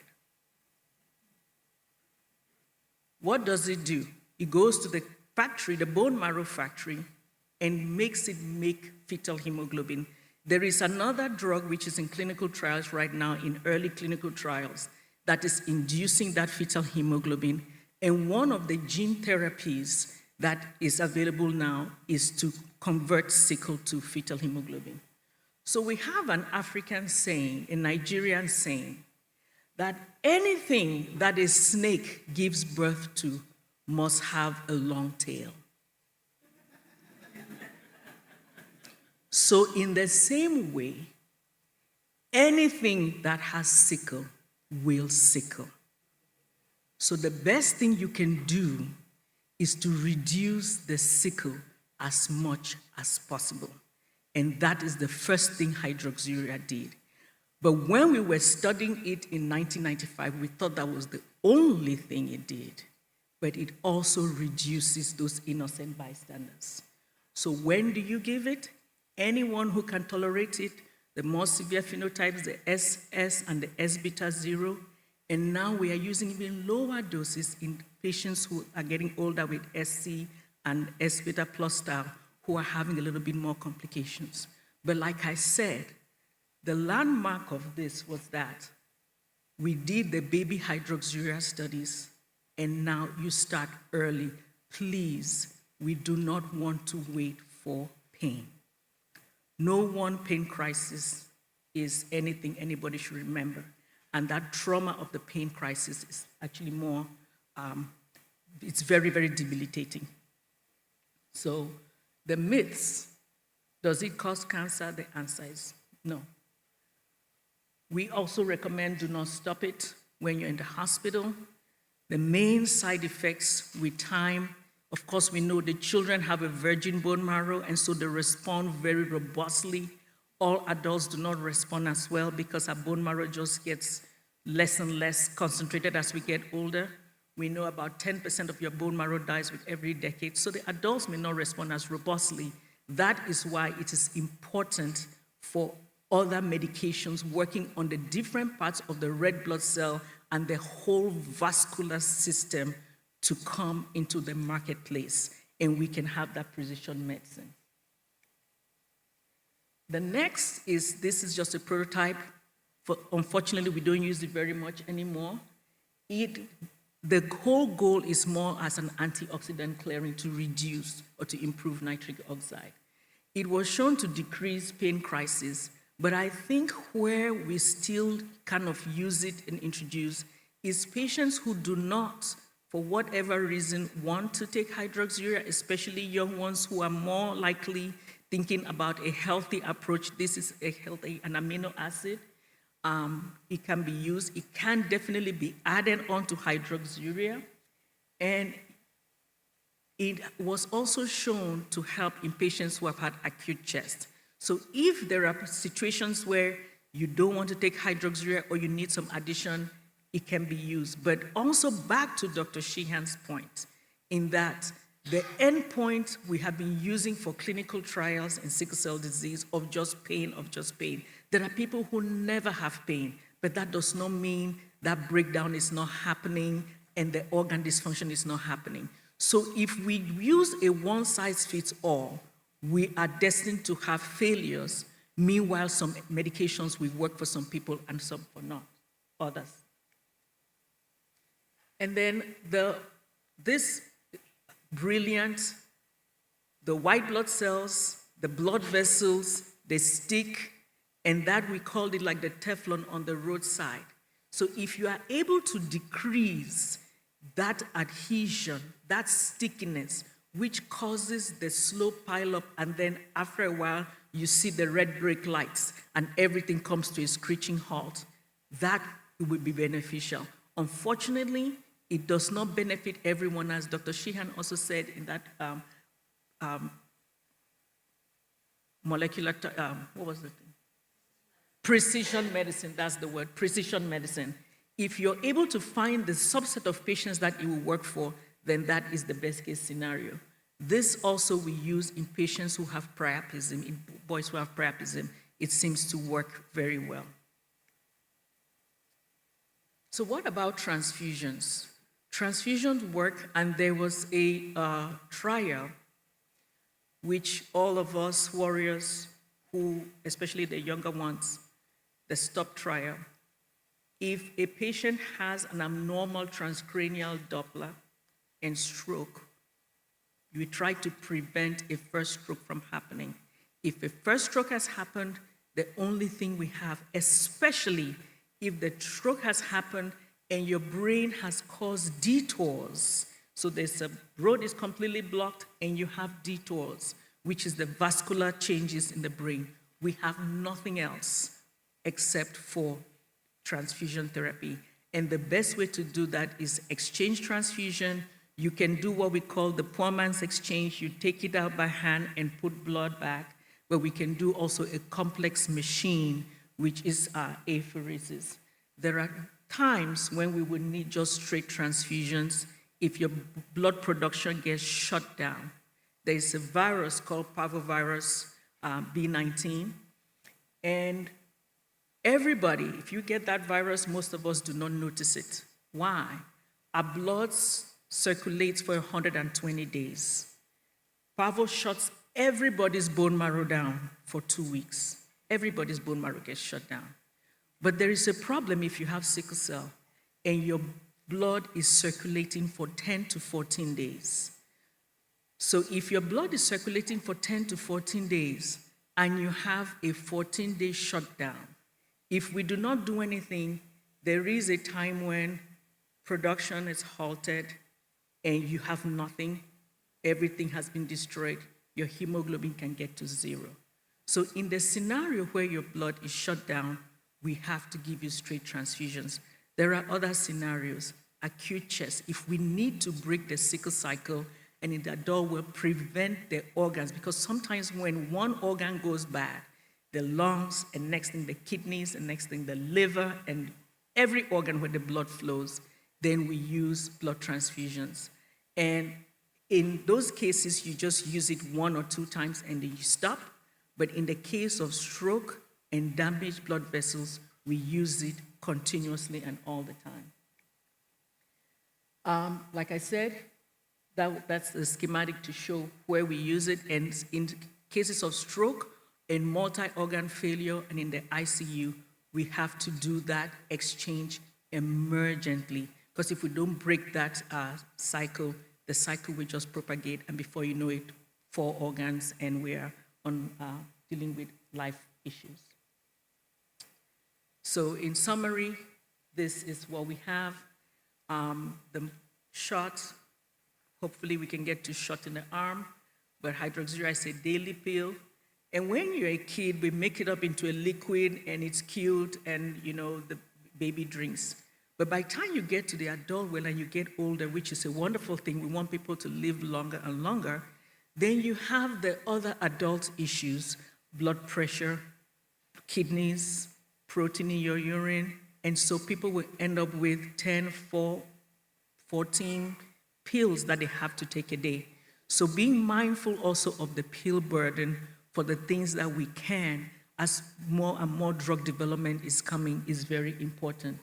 Like I said, L-glutamine is a daily powder, and Cris is a monthly infusion. And as we've talked about in precision medicine, and that is where we're hoping that the goal we go to is multiple therapies.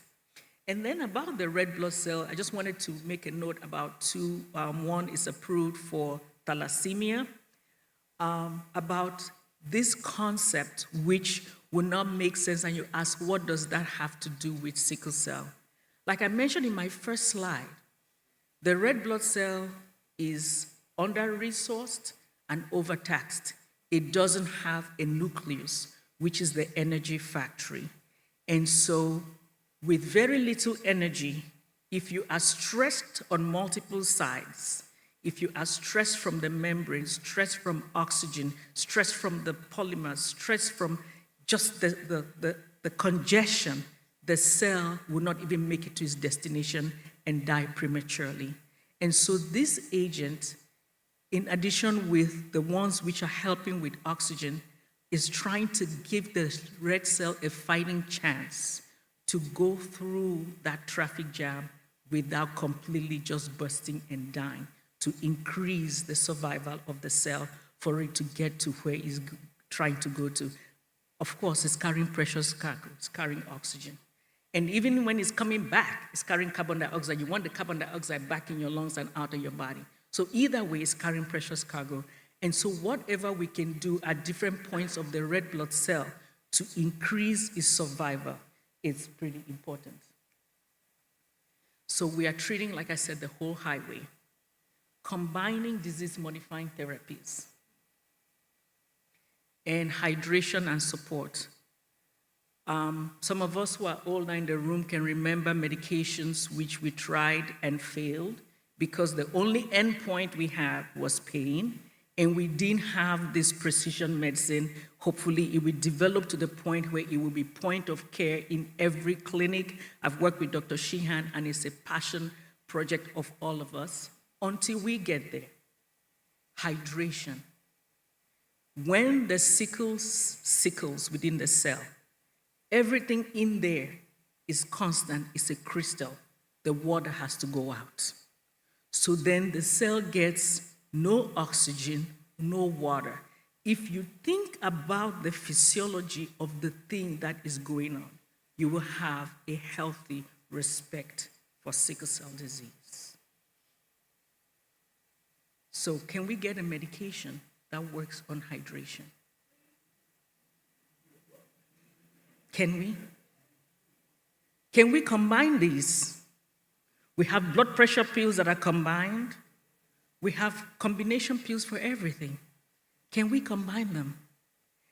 And nowadays, cancer is so sophisticated, and for us, I can talk. I'm a hematologist, oncologist, so no shade. Most solid tumors, they take a biopsy, they spit out a sheet. You have this molecular signature, this molecular signature, this molecular signature. This cancer will respond to this molecular targeted therapy, to this one, and to this one, it will not respond. Why can we not do that with sickle cell? We have so many points at which it is working. And until we do that, the best we have now, please, let's use the best that we have. For anyone who can tolerate hydroxyurea, tolerate it, take it. And as Dr. Solomon Oforiakwa said, we have a lot of data from the low-resource countries that you don't even need to push the dose. Just a little bit of hydroxyurea consistently is better than trying to push and stop, push and stop. And in the meantime, until we get a shot in the arm and get gene therapy and bone marrow transplant to everybody. First of all, we cannot get bone marrow transplant to anybody because we have a limitation of donors. Until we get those therapies to everybody, let's keep the organs as squeaky clean as we can until we let research, money, and time do its thing. Whilst all of that is going on, patient empathy, we're treating humans. And I can say my faith, I believe in a power that is higher than us, because I have no idea how we think we do this all by ourselves. But if I were given the assignment to create an especially wicked disease in the beginning of time, I don't think I may have come up with sickle cell disease. I don't think I would have. Until then, we cannot wait for the perfect drug, the perfect intervention. We use disease-modifying therapies while we give time to do what time does. I would like to acknowledge my colleague, Dr. Rushil Patel, and the APPs. I just have been newly the medical director of the clinical practice at UAB, and we have a whole new crop of APPs. So as you will see, some of I'm going to share the videos, and we've made about 3 or 4 of them for the public and for APPs and for fellows. We use Notebook LM. He is such a geek, and so I have to disclose that my video was, and some of my slides were assisted by Notebook LM. And in 4 or 5 weeks, we came up with complete curricula for nurse practitioners taking care of persons with sickle cell disease, and also helping to educate the patients that we respect pain, but we pray that you understand that we are very focused, hyper-focused on taking care of pain whilst we are preventing or holding off or holding at bay and monitoring the effects on the disease, your organs, and your whole body. So the references that we use for the presentation are there. And like I said, it is the battlefield and the patient, the whole vascular system, and the whole target and the whole framework has to shift to reclaiming complete, total vascular health. Thank you.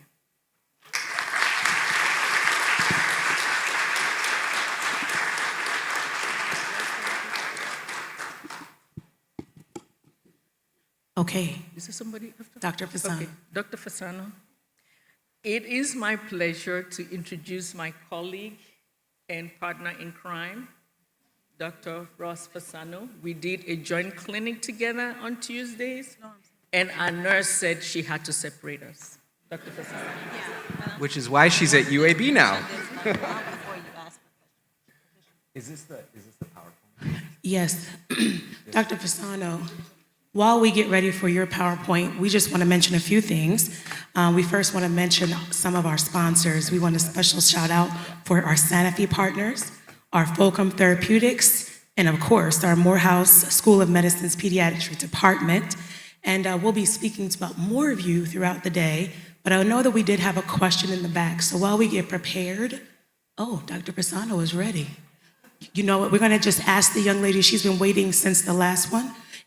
She's in the back, closest to there she is, yes, with the striped shirt. She had a question, Dr. Solomon, you were on. Someone has a question for you. It wasn't for him. It was dealing with the newborn screening program, so I can wait. Oh, no, please ask your question. Okay, and it's really not a question per se. It was an incident that happened at my office with newborn screening. But Dr. Fuqua may be able to answer. It was a young lady through our newborn screening. She had a baby. She had 2 children. The baby had hemoglobin C trait. She knew she had sickle cell trait, so she was learning, okay, what has happened? So she lived in the Augusta area, and at our office, we will pay for individuals that's not close to us to go to LabCorp and take the test. She took the test, father took the test, the other child took the test. She called back to my office crying and very upset. The other child was diagnosed with sickle cell hemoglobin C disease. Both parents were in the military and they were stationed in Italy. So when the baby was born in Italy, I found out Italy does not have a newborn screening program. Well, when I find that out, I said, well, when the family went back to on base, the baby should have been screened. The baby was not screened. When the family came back stateside, the baby was not screened. By the grace of the Father, this child was picked up. They're now being taken care of by the Medical College of Georgia. But this is one baby that was caught that I know of. What about the other babies that are in the military, that are having babies places that don't have newborn screening? Something should be put in place on these bases where they come back, that the babies are screened, or when they come courtside, that they are screened. We don't want any baby to die because of, the lady said to me that the system failed me. So we don't want the system failing individuals and babies to die. Awesome. Thank you for your comments. Thank you very much. Dr. Pisano? Okay, so about a couple years ago, I realized that I always get asked to give talks right before lunch. And I realized that it's probably because when there is lunch, I'm usually the one that's darting straight to it. At work, I'm always the one that's looking for food. So I think they realize I can stay on task if there's food involved. So I am the last speaker before you guys have lunch, so I will stay on target so that you guys don't get too grumpy with me. Okay, so what am I talking about? I'm going to be talking about transition, and really what sickle cell means across the lifetime, from being from a child to an adult, and what changes, what's the same, what changes, both for you as the individual, but also in the healthcare system in which you're navigating in the two different environments. My obligatory disclosures, I'm not going to be talking about any of these agents today, so shouldn't be any conflicts. So what are we going to talk about? So what changes, what remains consistent at different stages of your life, and why the transition from pediatrics to adult care is such a vulnerable period for so many patients, and what can you do as an individual and as a family as you're preparing for the transition and then throughout the transition, and how continuity, trust, and anticipatory guidance is really critical is to improve outcomes and reduce gaps in care. So to start off, transition from pediatrics. What is the ideal model, and how are the care models different in the two systems? So this is what we talk about in the ped side. I do clinic over at the Children's Hospital, and I also have clinic over at Grady. And on the ped side, we really optimally should be bringing up transition at the age of 12, but really the meat of it starts in the teenage years, where we're engaging more with the patient, the individual, and we're trying to prepare them so that they can then take their care and run with it. And what does that mean in terms of what are the systems at play that influence transition, not only the timing, but the ability of that patient to transition successfully? And I like this picture because it kind of shows that the patient, the adolescent, the 20-year-old, the 25-year-old is in the middle, but there's lots of influencing factors. Obviously the adult and the pediatric caregiver, but the health insurance, especially these days, the health insurance is changing every day. Medicaid eligibility changes every day based on your age, schooling, and employment. The family, the education, employment. Are you still in school, or are you going off to a trade school, or are you now employed? Or are you not employed at all? Are you living at home still? That all plays into it as well. So these are all the things that are in the back of our minds as we're transitioning, not just the patient, but the family, to get to that level of a successful transition age of 18 to 22. And while we're working within that system, there's really 3 aspects or pillars of care that we are trying to make sure that the patient is ready to take care of their health. Medical. What does that mean? The ability to take care of themselves, meaning adhere to routine healthcare visits for their healthcare, to adhere to their medications. And in order to do that, education. They need to understand their disease. They need to understand why these medications may be helpful and what would happen if you start not taking the medications that may be helping you now. And then the social aspects. To be able to independently seek medical care and then advocate for yourselves within a system that is sometimes less friendly than pediatrics. And so all of that fits into this model of we want those 3 pillars to kind of fit in, recognizing that there's lots of complicating factors that influence the transition time. What about the care model? So in the pediatric world versus the adult world, it's different, right? In the peds world, we're very focused on pain and acute pain. And in general, there's less of it because kids are generally healthy. So the goal is to have long periods of pain-free time. And when there is a pain crisis, it's very acute ill focused, meaning take care of that pain episode, get you home, and get you back to normal. And those pain crises are fairly steady throughout pediatrics, and they start to increase slightly in adolescence. The healthcare delivery system is unified. You know, in the Children's Healthcare of Atlanta is the Atlanta one. Why is it called Children's Healthcare of Atlanta? Because it encompasses everything. If you have sickle cell disease, most likely, if you've been admitted, you've been within that system. In the adult world, it's much different. And then screening. So what are the healthcare screenings that we're doing? The big one is stroke prevention, right? Everybody knows that we do that. We start to talk about eyes, kidneys, and other things, but really those are not the central focus. And that is, those become the central focus, the end organ damage or disease as you become older. Mortality, as we talked about, as Solomon showed that nice graph, and I'll probably show another one of that, mortality is very low, thankfully, because of vaccines, penicillin, and really good care, TCD screenings, et cetera.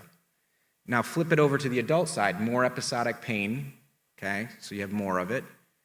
Unfortunately, some patients will have the creeping in of chronic pain, and the goal is to adjust to that pain then.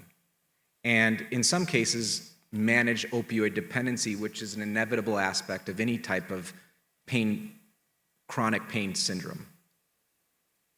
The VOCs, the pain crises, there tends to be a big increase at the time of transition, and I'll show you some slides on that and why that may be and how to blunt that if you're that person. But then the good news is that actually starts to decrease as you get older. The healthcare system, unfortunately, is fragmented in the adult world, and we know that. And so when it's fragmented, you may get good care at one place, not great care at another, and you're kind of vulnerable to where you are geographically in terms of what access you have for that. And then, as I mentioned before, yes, pain is still the main issue, but we start to have to deal with the end organ disease that was just not there when you're a child. And so the screenings that we do are screenings for the heart, screenings for the eyes, kidneys, and unfortunately the mortality is 100%. But that's not unique to sickle cell. We're all gonna die, right? So we have to manage that as well.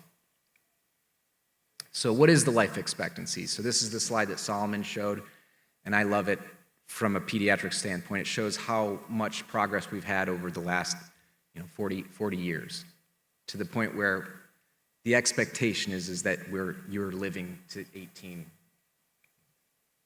However, this is kind of a scary slide. So this is the trend in mortality over a lifetime of sickle cell disease, and this is over 2 different decades. And you can see that in the pink color is in the 90s, and then the blue teal color is in 2010 to 2020.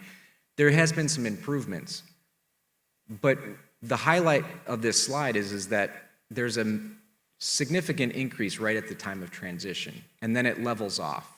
Now, what is crude mortality rate? So that the reason why it starts to decrease as they get older is because it's biased based on number of people alive. But the point of this slide is that there's this abrupt increase right at the age of transition. What's ideal? This. We'd like, as we all get older, we'd like to see that mortality rate slowly increases over time rather than this big jump up and then leveling off. So what does that tell us? It tells us that there's something going on in this transition time that is very problematic for sickle cell.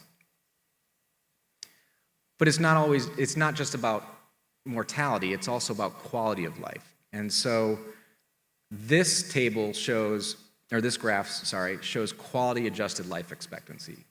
So on your far left, you can see that the life expectancy of sickle cell disease in 2025 was 54, okay, which is about 20 years less than the life expectancy of an African American in the US.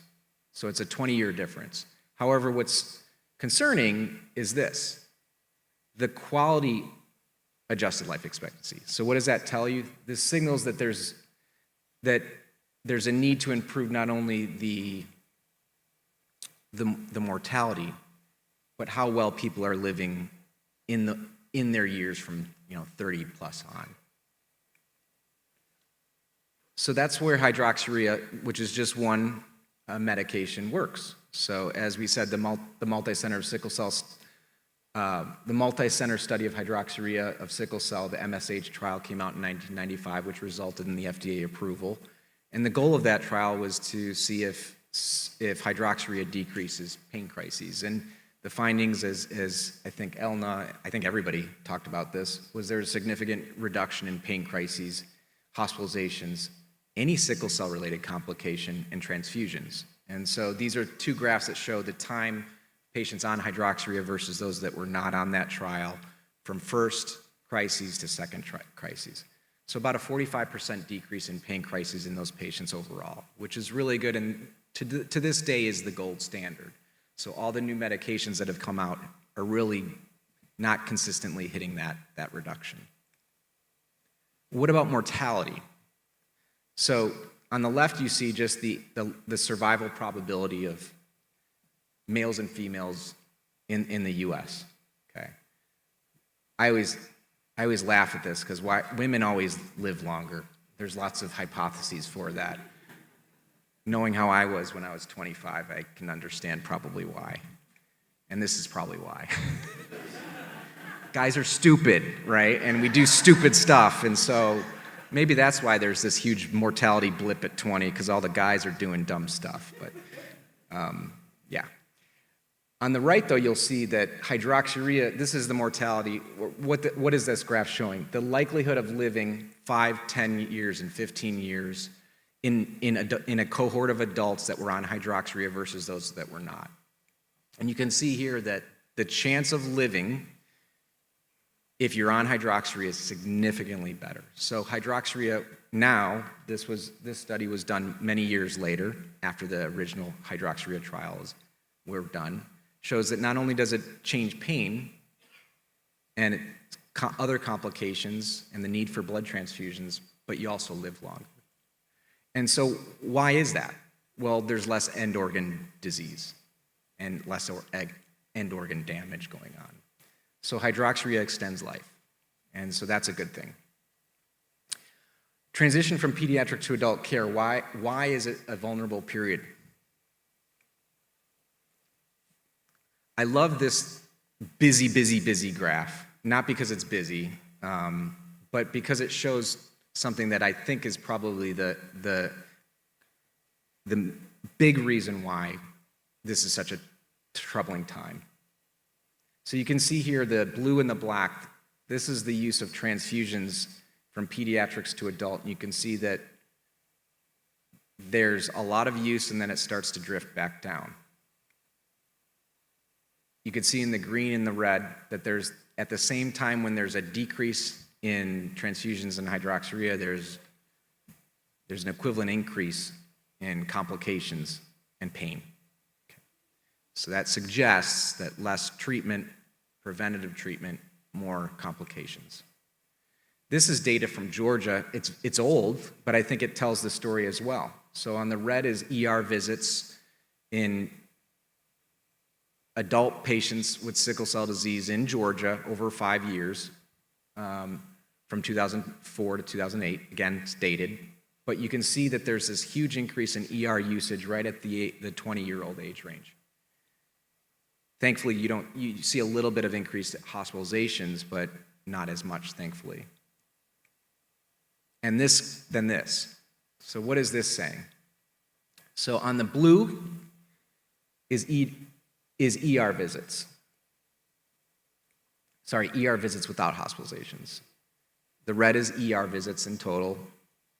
And the green is emergency room or ED reliance. What does that mean? That is the proportion of ED visits in relationship to your ambulatory visits, meaning your health maintenance visits. So what that means is that people, if that goes up, that means you're using the more ER and less clinic follow-ups. So what does this show? It shows the importance of, along with, I'm going back. Sorry, I was trying to go backwards. Along with this shows is if you'll do better, patients do better if they're going to their healthcare visits, preventative healthcare visits, they're staying on their disease-modifying drugs or transfusions in that time period. And that's what that shows. So we see a drop of that. We see a drop-off in the transition time in terms of the adherence to clinic visits, and then we see that same trend in terms of the increase in acute care utilization. So acute pain, why is the ED experience so different in the adult world? I get this question a lot. And I try to explain it based on this. It's not that the adult system doesn't like sickle cell. It's that the emergency room triage levels are designed the way they are for acuity. And so everything in the ER, when you walk into the door with a complaint, you don't realize this, but you're being labeled based on your symptoms. And you're being labeled a level based on whether you're going to die right now within the next 5 minutes, or if you are not very sick at all, maybe a little cold. Okay, so an ESI level of 1 is somebody that's going to die immediately if they don't get care right now. Cardiac arrest, heart attacks, acute stroke, septic shock, bad things, right? ES level 2s are emergent, but they're not as emergent as those. So respiratory distress, like a really bad asthma exacerbation. They need to be taken care of quickly, but you're not going to die right now. Severe pain fits into that. And severe pain, sickle cell pain, fits into that. So when you present to an emergency room, whether you're a child or an adult with sickle cell, if it's what I call a simple crisis, it's never simple to you, but meaning it's pain and there's no other respiratory symptoms, there's no other end organ damage, there's no fever, etc. That's a simple pain crisis. That's a level 2, okay? Level 3s and 4s, those are very low acuity. I would argue that a lot of those times those don't even belong in the emergency room, but I'm gonna not go off on my diatribe. Okay, so this is what happens when you're a kid, when you're a child and you're an adult. So in the pediatric emergency rooms, in red you're a level 2, and in the adult you're a level 2. But you'll see that when you're a child and you're presenting with sickle cell crisis in an emergency room, you're at the front of the line. So you're gonna skip in front of a lot of people because most of those are level 3s and 4s. Over 90% of pediatric ERs are level 3s and 4s, okay? Now you go to the adult world and now you're competing with people with more acute issues. So you see a lot more level 2s and a significant more level 1s, okay? And so it's not that your disease isn't important, it's just that there's more very acute emergent issues going on. And what does that mean? Longer wait times, unfortunately. It also means, and I don't have a slide for this, that volume is just higher. So there's only so many beds in the emergency room and they need to move them accordingly. So they usually don't give a whole lot of time to treat a pain crisis before making a disposition, meaning hospital, inpatient, or home. Now, what we do at Grady, we've been tracking this for 15 years. We have an acute care clinic, which is like a day hospital or a sickle cell only ER. And we've tracked this over 15 years in blue, and you can see are our admission rates. And they hover about 20 to 25%. There's seasonal variations, et cetera. Now, if you look at nationally, what is the admission rate in adult ERs for sickle cell? It's about 55%. And there's a wide range, 30 to 80%. And that's just because different levels of care and different levels of understanding of sickle cell depending on where you go. And so we try to minimize the long wait times of the admission rates by having a sickle cell specific so that everybody's at that level 2. So everybody's created and treated equally, so to speak. But, okay, let's go past pain, though. Because in the adult world, as I said, there's a lot more of the end organ disease that we're managing. And so the 3 main complications that I like to show that track over age are chronic kidney disease, pulmonary hypertension, and stroke, okay? And you can see the gray hatching is stroke.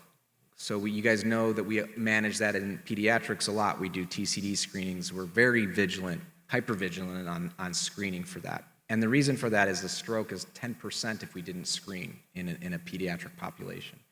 The good news is it goes down. And it stays down pretty low until it starts to creep back up as you become older. And the risk factors that we all have for stroke play a role into that risk for stroke if you have sickle cell disease as well. Why does it go down and then go back up? We don't know. And there's active research trying to figure that one out. But the other 2, the blue and the black, are your pulmonary hypertension, which is very uncommon in pediatrics, to becoming fairly common and the leading cause of death in the adult population.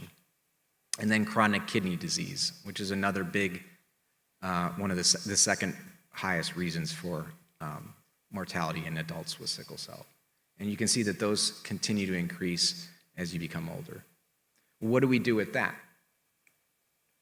Well, we know that hydroxyurea and a certain type of a blood pressure medication called ACE inhibitors or angiotensin receptor blockers, which are basically like kidney-specific blood pressure medicines. But those 2 together are first-line therapies because they decrease the progression of the chronic kidney disease.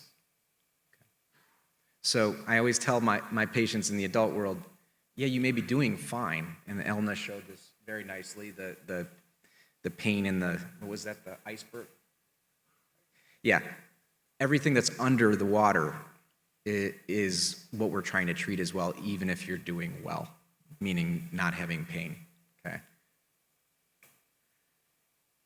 Pulmonary hypertension, that's a difficult one. It's been difficult because when you have pulmonary hypertension, a lot of the medications that other populations that have pulmonary hypertension don't always work well for sickle cell. And so for many years, there wasn't an option once you developed it. So we would try to minimize the likelihood or minimize risk factors for developing it. But if you had it, there wasn't a whole lot to do in terms of preventing progression and mortality. But now there is a clinical trial that was NIH funded. It was I think it was 17 centers throughout the world, US, South America, Europe, just completed.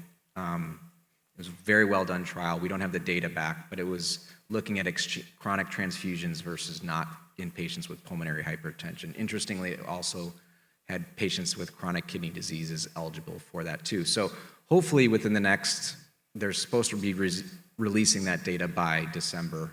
Hopefully we'll have some positive data on that. curative therapy. I know that Dr. Haidt is going to be talking about that in a little bit, so I'm not going to go into a lot of details, but there's an expansion of options, and that's a good sign too. So I like to show this because it shows the kind of what's been going on in the advances in the treatment of sickle cell in the past 30 years and then more recently over the next decade. And you can see that there's been an explosion of research in clinical trials for transfusion, drug studies, and then in green transplant. You can see that the transplant options have really expanded significantly in the last decade, including gene therapy, as everybody's heard of. And when you look at transplants in sickle cell, you can see that it's been exponentially growing. This is already outdated. This was CIB-MTR data that tracks transplants in all populations. And this is in sickle cell, and you can see that even in 2017, there was continued increase almost in an exponential direction for transplants. And so this is where we're at now. This is something I stole from maybe not Dr. Haidt, but maybe one of her colleagues. Maybe she made it, I don't know. But this is like ADHD on drugs, right? What? The good news is we have options, but what does that mean for you? Well, in the older days, matched sibling was the main option. And only 20% of patients are going to have a matched sib. So then we started looking at matched unrelated donors. So looking at the National Marrow Program and looking to see if you have an unrelated donor. And unfortunately, only 17% of people. So you're looking at 2/3 of patients are not going to have a really good transplant option. So what has gene therapy done? It's offered that kind of universal donor option. And as long as there's a good outcomes, this is something that could be potentially utilized or offered in all of us. Obviously, there's a lot of issues with pay and et cetera, but in terms of in a perfect world, this is a universal option. And then improving access. So access is a big problem for adults, okay? And the reason being is in the adult world, people that go into hematology, physicians, there's a lot of physicians that go into oncology-based practices. And the reason for that is multifactorial. One, there's just a ton of cancer. And so there's a lot of cancer doctors. But historically, there hasn't been a big push for providers, physicians, nurse practitioners, physician's assistants to go into hematology, benign hematology, and particularly even sickle cell. And so access has always been an issue. And access was even an issue here in Atlanta, which is one of the largest populations of sickle cell disease that we have in the country. And if you look in 2014, there was one physician at Grady, which is seriously one of the largest adult sickle cell centers in the country in terms of the population that it serves. And so you can see that I take zero responsibility for this, but you can see that there has been an increase in the number of physicians. So in the 10 years from 2014 to 2024-25, you can see that there's been about a doubling of patients cared for at Grady, and there's been 7 times as many physicians. So access is improving. And the purple is a fellow that will be becoming and attending in July. And the good news about that is not just that he's coming to us, but how we got him. So ASH has a program that subsidizes hematology-focused fellows that want to go into benign hematologies, particularly in sickle cell. So Emory applied for that and got it, and so we are one of the a few centers throughout the country that takes fellows that are benign hematology focused, and because we have so much sickle cell, a lot of the time we get them coming in wanting to do sickle cell, and this is exactly what that program was built for, to increase access for physicians that want to do sickle cell, adult physicians that do sickle cell. So that purple square highlights the efforts at the national level to subsidize or to help get more physicians trained and interested to take care of sickle cell.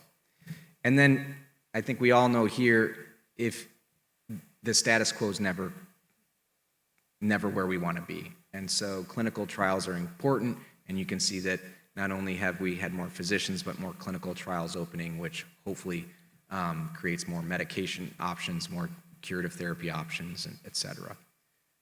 And then other things in terms of things that we all need is access to care improvements as well. So medication access coordinators, I think we all know how difficult some of these medications are, and nurse navigator in terms of navigating the adult care system, which are critical improvements and needed in the adult world.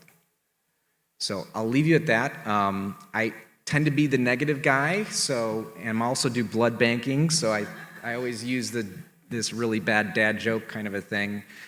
It's really not all that negative. Actually, there's a lot of improvement as the speakers before me showed that there's a lot of advances, and we're seeing exponential movement in the right direction because of increased funding and interest in sickle cell. So good things to come on the horizon. Thanks.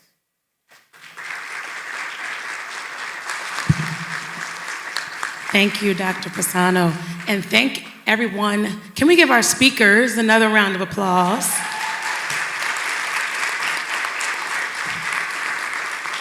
All right. Okay, all right. You want to introduce me? Y'all know who I am? I'm supposed to introduce Vakisha Gibson. That's me. She beat me to it. I just wanted to make sure you got your kudos. How about we give a hand, of course, to our illustrious Dr. Solomon. We also want to give a hand for Dr. Bora, Dr. Sheehan, Ms. Badger Planche, Dr. Sa, Dr. Pisano. Thank you all very much for your presentations. I told you all we had some brilliant minds in the room today. I want to take this opportunity to thank those online watching us. I don't know if you know, but we have over 300 registered attendees for this event. So I want to make sure that our speakers know that you might be speaking to the room, but you're also speaking across the net. So thank you very much for that as well.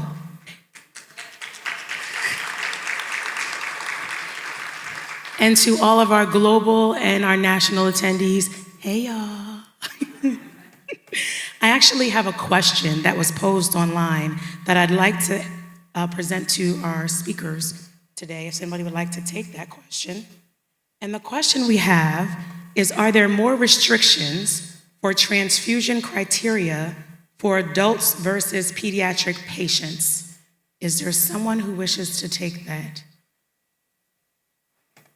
The question is, are there more restrictions for transfusion criteria for adults versus pediatric patients?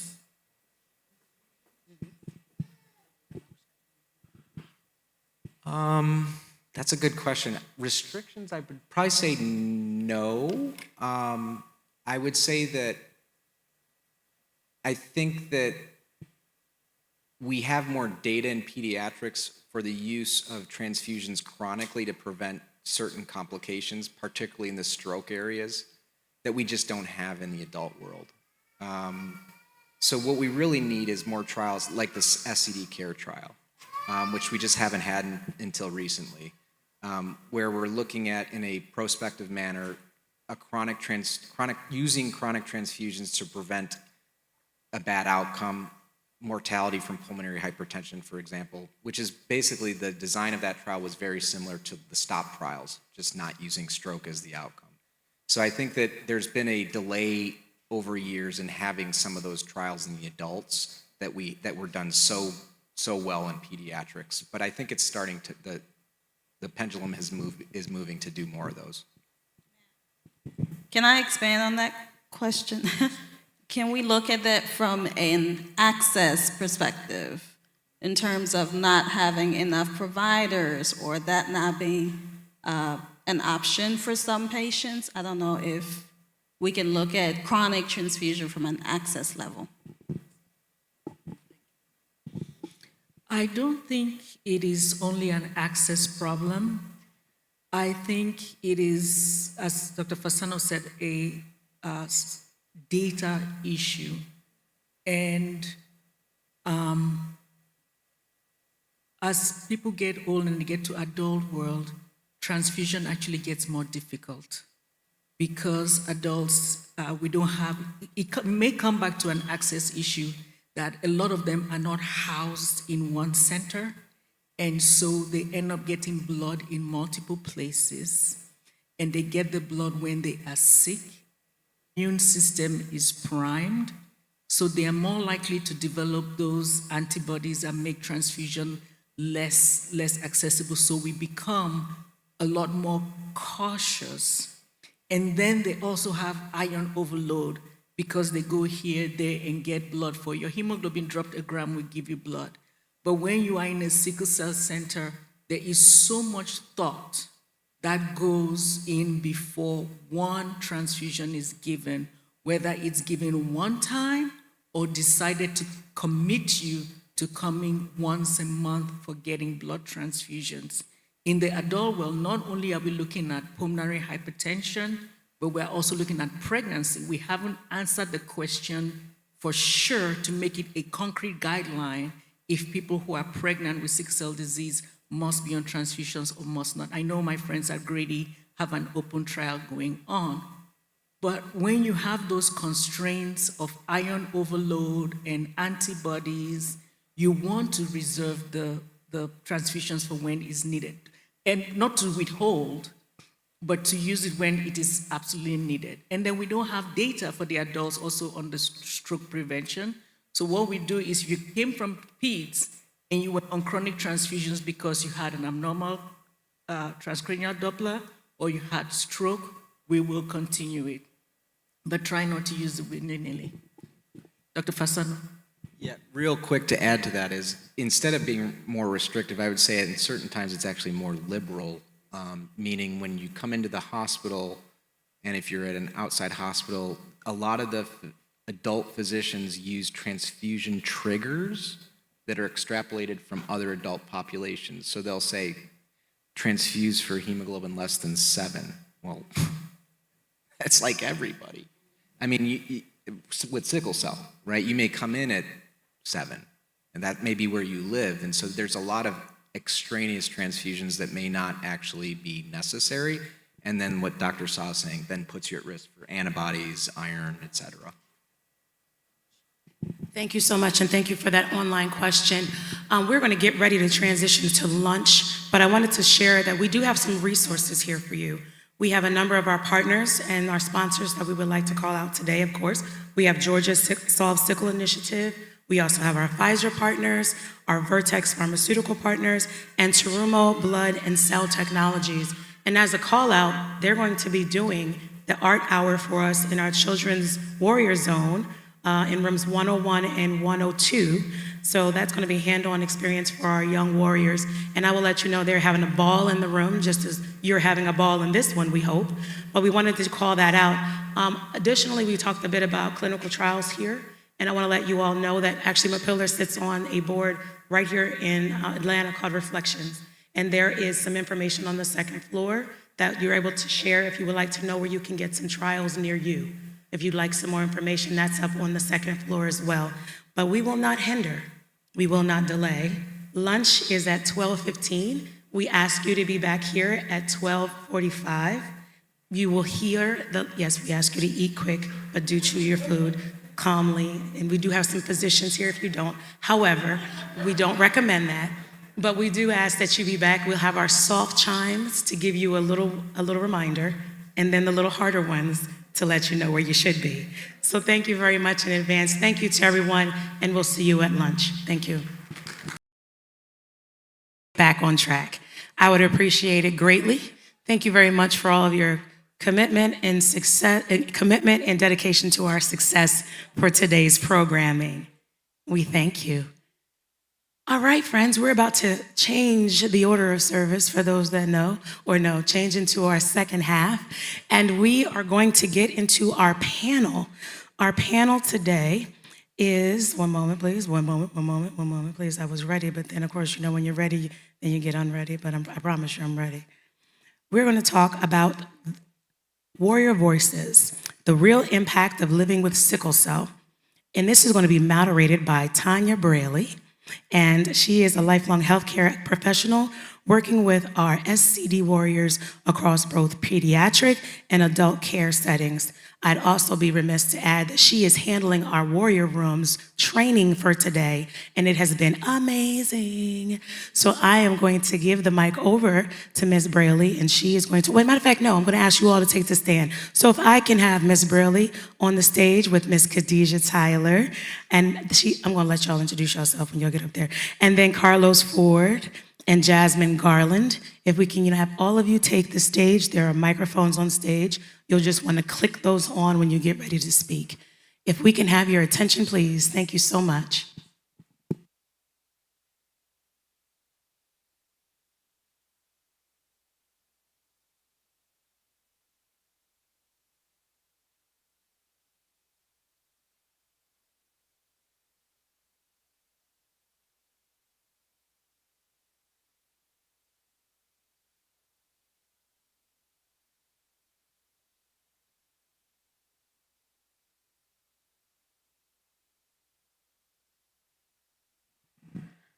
Can you hear me?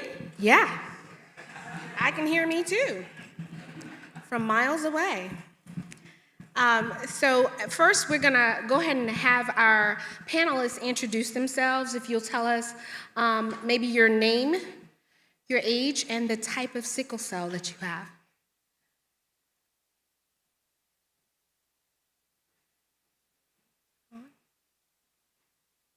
Got it? What a gentleman. Good afternoon. My name is Jasmine Garland. I am a sickle cell trait holder. Both of my children have sickle cell disease. My oldest is 18 years old, and my youngest, my son, is 8. And the type of sickle cell? Yes. My daughter has SC. My son has SS. Thank you. Hello, my name is Khadijah Tyler. I'm 20 years old, and I have sickle cell SS. Good afternoon. My name is Carlos Ford, and I have SS. I have 2 daughters. I have Carrion and Cameron. Carrion is 25, Cameron is 19, and Cameron is the only one she have sickle cell SC. All right, so first question, and we don't have to do ladies first this time, Carl. I'll start with you. When you think about your experience with sickle cell, what feels most important for people to understand about it?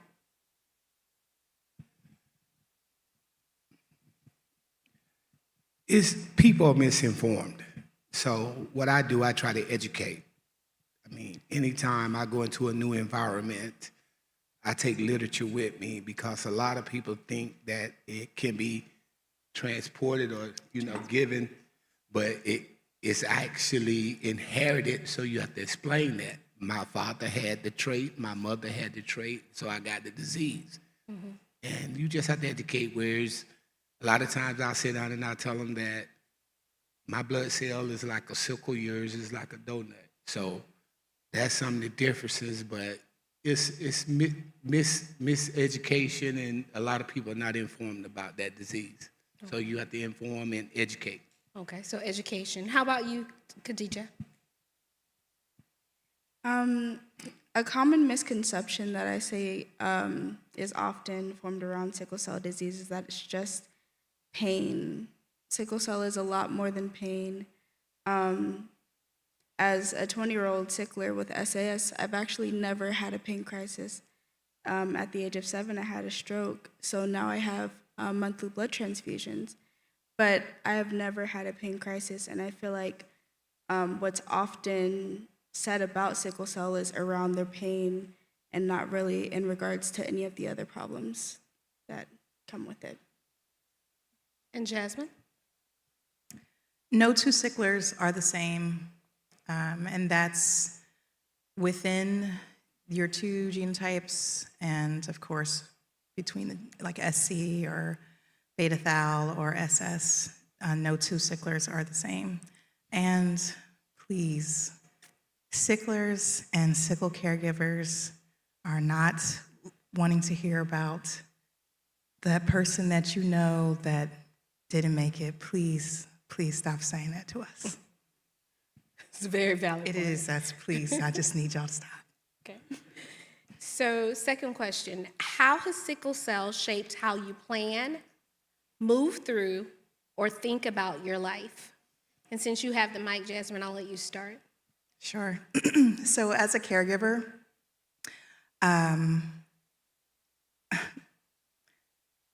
career path for me has been non-existent. I went to school, got my degree, should have been lined up for some of the best jobs, and have been asked to leave, plain out fired, asked to quit, had to step down because of a 2 to 3 week hospital stay. So entrepreneurship is the only way for me. And it took me a while to accept that because I had worked hard to get my degree and to work in my field.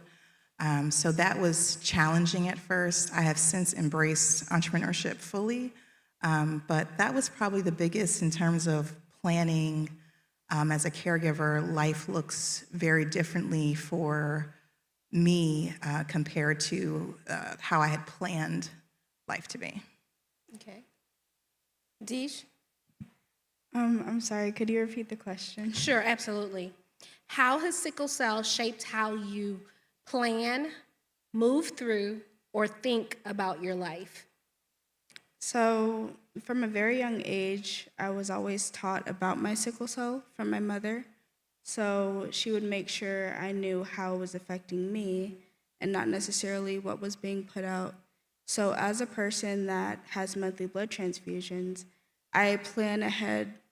So, every semester, because I'm in college, every semester I make sure I don't have classes on Friday because that's when I have my transfusions.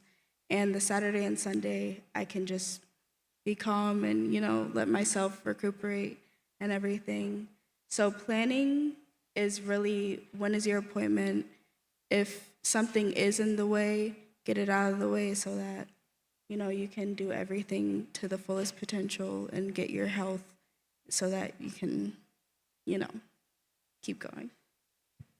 And Carl, could you add anything? Yes. At an early age, my mental mindset changed dealing with sickle cell. So I made it 80% mental, 20% physical. And I learned then, I don't let it control me, I control it. So I got into sports. I played sports with sickle cell, and I had more crises when I was younger. But my skin, education, my coaches knew that I had sickle cell. So if I'm playing football, halftime, they would give me an IV. Let me get back on the field. But if I got at the hospital, they was like, no, you're not playing. They would let me dress out, but they wouldn't let me play. So I controlled it. It didn't control me. See, and when you develop that mindset, and then I started to write, because with stress brings on crises. So when I started to write, I defined these two characters in me and my alter egos. One is the Black Clark Kent. That's the Black Superman. The other one is the Divine Poet, because I picked that pen up and I flow. So with those two characters within one person, that's two personas, but one person. I got you. It made me feel like I was invincible, even though I know I wasn't invincible. So you really managed to find ways of Meditation, yes. navigating your Yes. disease. And for you, Khadijah, it was more about being able to manage your time around sickle cell, just not letting it define you, but really kind of making sure life moved forward without it. And then for you, Jasmine, it was about kind of navigating the whole employment piece so that you're allowed to be present with your children. Great, great. So next question. What part of living with sickle cell do you feel most people misunderstand or maybe don't see?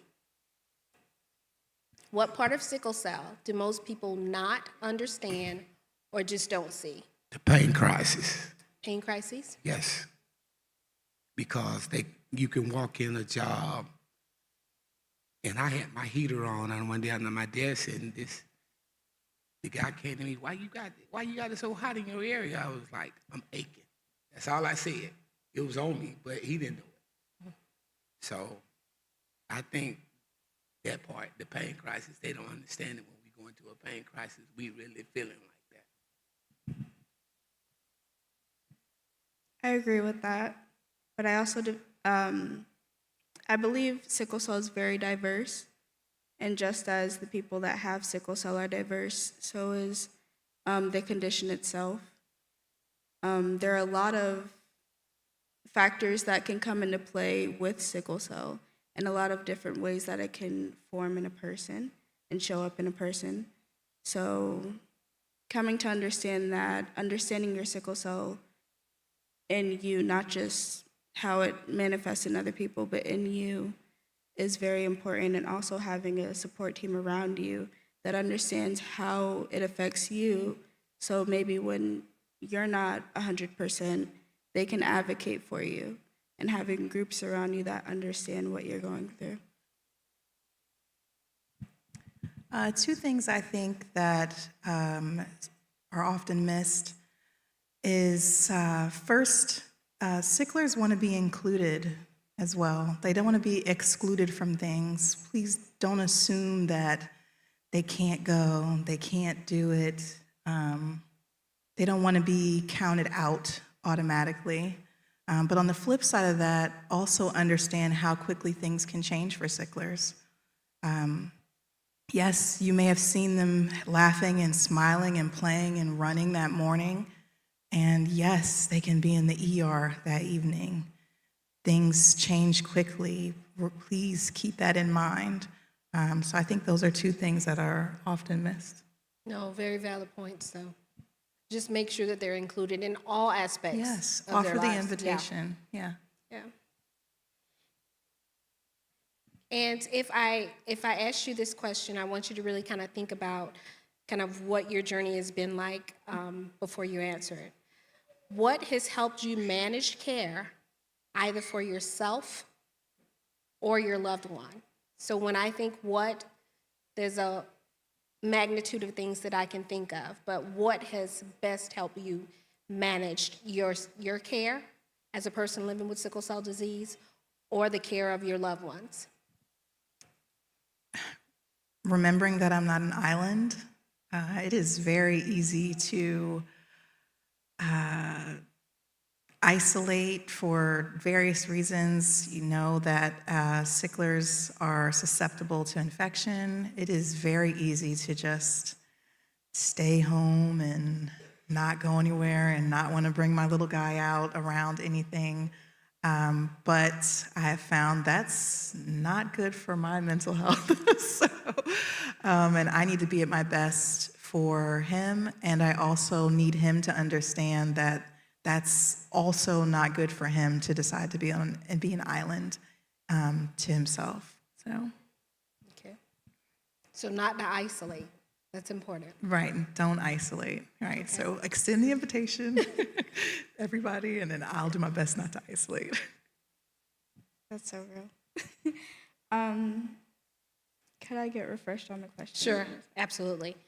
What has helped you manage care either for yourself or for someone that you love? As a sickler that has sisters with sickle cell, what's helped me is having a team, and a lot of times that team is my family. My family is very educated on sickle cell. My mom has let us know that, well, the diversity in sickle cell shows up in my house every day. So she's always kind of honed in on them, make sure you know what's happening with you. But when it comes to us decision making on like things in our sickle cell, we can go to each other because we know how it manifests in each other. So we can really help each other make the right decision. And at the end of the day, the person that's making the decision will, go through with whatever. But we have that team around us that really helps in those times because it's not always easy to make decisions at all when it comes to sickle cell. Okay. Carl? Sure. What has helped you manage your care either for yourself or for your loved one, so your child or yourself? First of all, is putting God first. I got a very strong faith, a Christian-based life. Then also you have to come to an understanding, whereas what you're going through is not only affecting you, it's affecting family members. So you have to keep their mind as just as motivated as you are. Because I can be in pain, and I can look at my wife, I can look at my daughters and say, oh, I'm okay. And they know I'm hurting, but in my face, I'm trying to keep a straight face saying, I'm okay. So once again, that's back to, I do morning meditation, certain things I do to try to encourage them. And a lot of times I try to incorporate it where I include them. But it's just dealing with it. I mean, I've been dealing with it since I was 7. Mm-hmm. So over the years, my mind changed. I have walked in doctor's office and they told me, you'll do good to see 18. And I told them, I know a man. You're a man, but I know a man. The main man, Jesus Christ. Okay. So my faith base have really helped me deal with sickle cell. Really good. That was a good way to sum that up. So, final question before we open it up for questions from the audience. What is the one thing you would like this audience to carry with them after hearing from you today?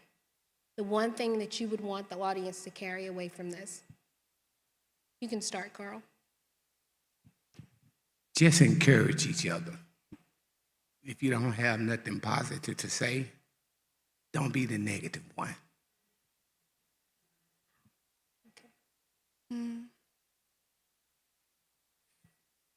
Do you want to come back to me? Sure. Your advocacy matters.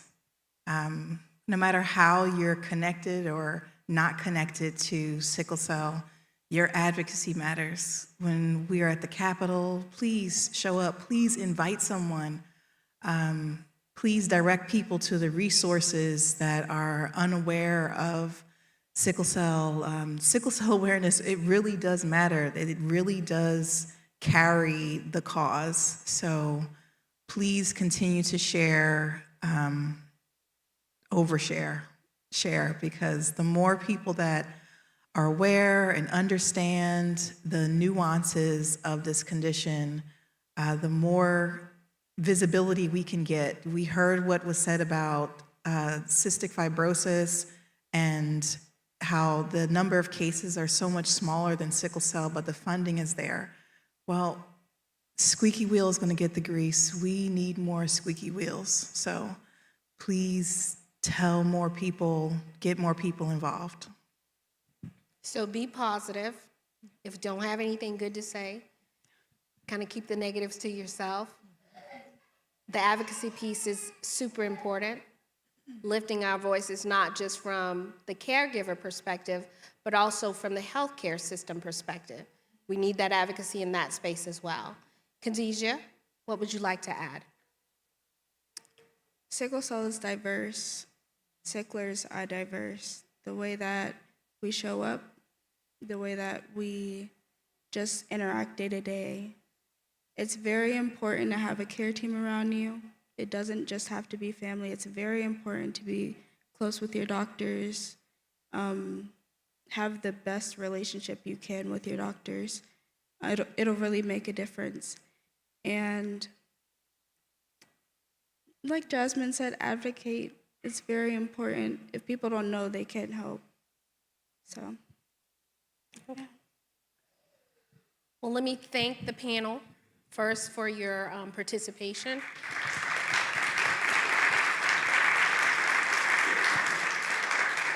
And just as a side note, I am so happy to be here and back in this space. You would just not believe it. I am overjoyed. I drove these 3 or 4 hours from to Atlanta back home. So I'm happy to be here. But we're going to open the floor up for questions. You can come to either of the mics here to ask any questions. Or we can assist. There's a question over on the side right here. Gentleman in the tracksuit.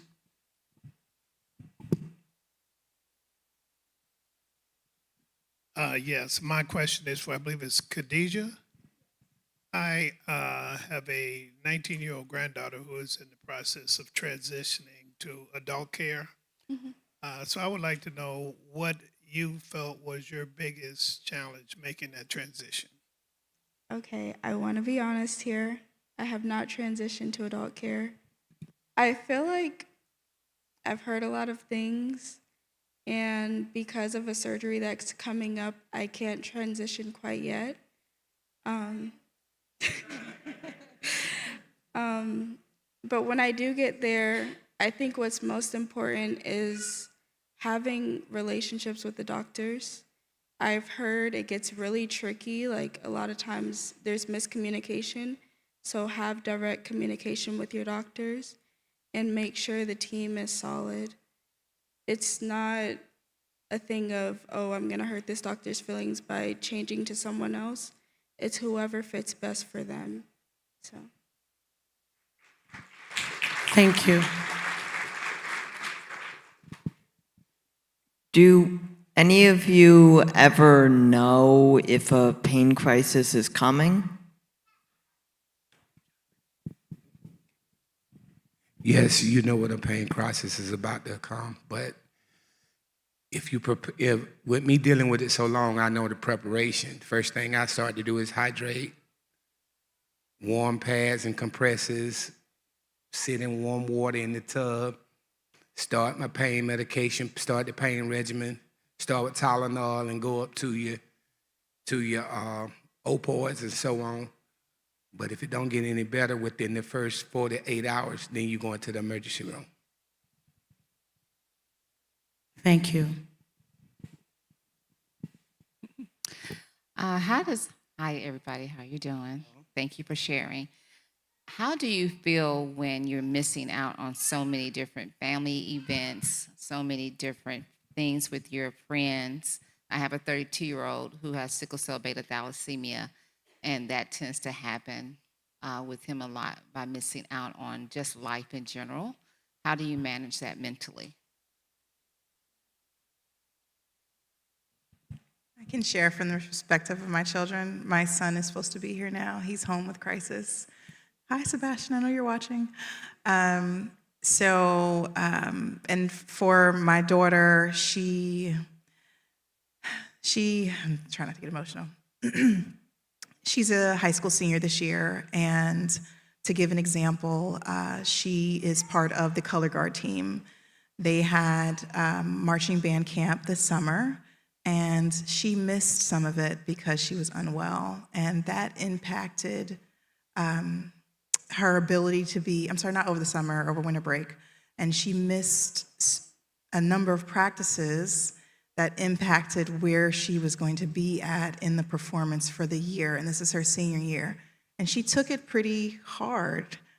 This would have, like I said, it's her senior year. So managing it, we have a lot of conversations, but we let her feel her feelings, right? And she knows that she did everything she could to prepare for the spot that she did get. But yeah, it is disappointing. Like I said, my son is disappointed he's not here today. But we let them feel their feelings because they're valid. And we do our best to comfort them, but also to encourage them to, let's press forward. There are going to be more events. You're going to have more opportunities, and we're going to show up for you to make sure you can be a part of those opportunities. Thank you. Are there other questions? We do have one in the back and one here.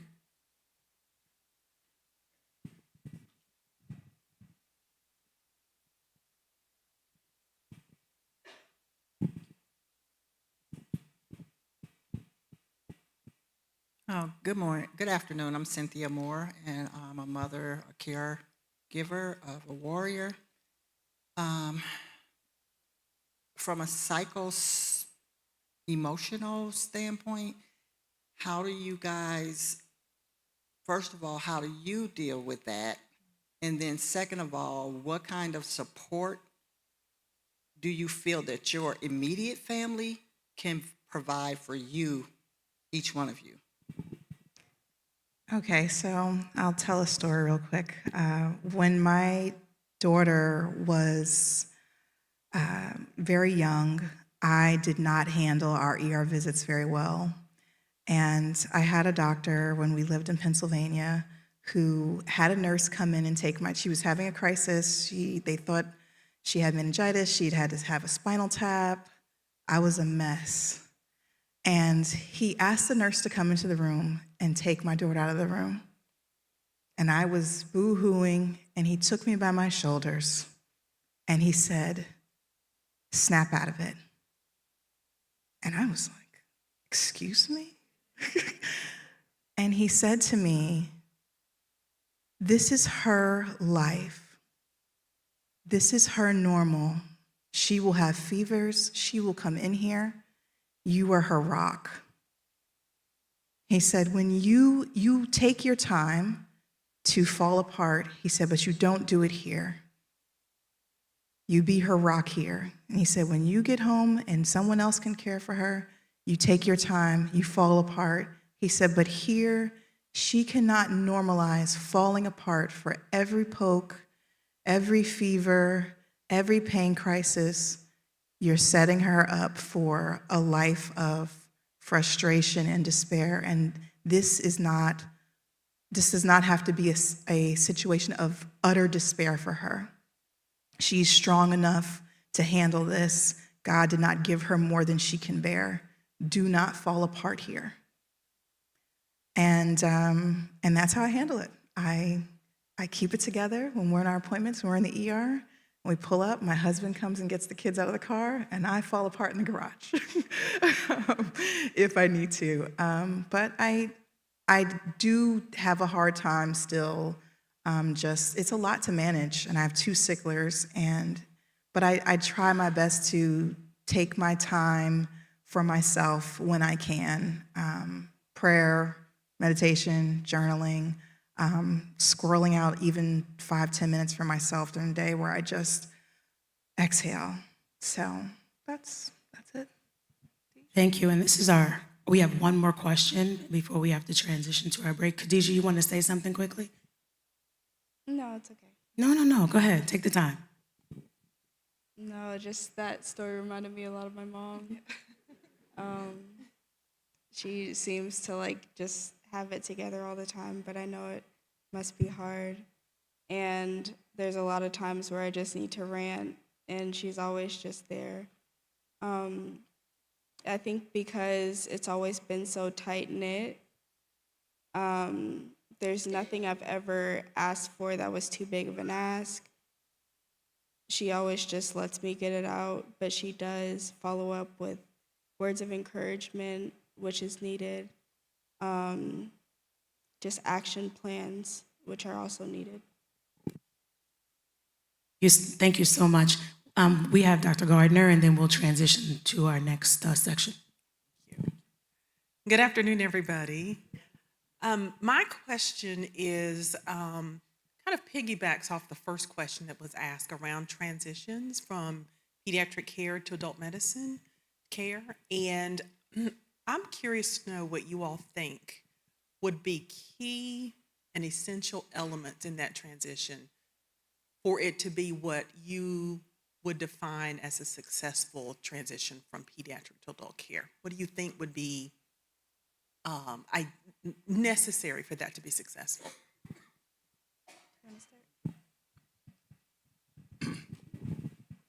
Transferring from pediatrics to adult with me was, I noticed that when we 18 and under, we had peer groups.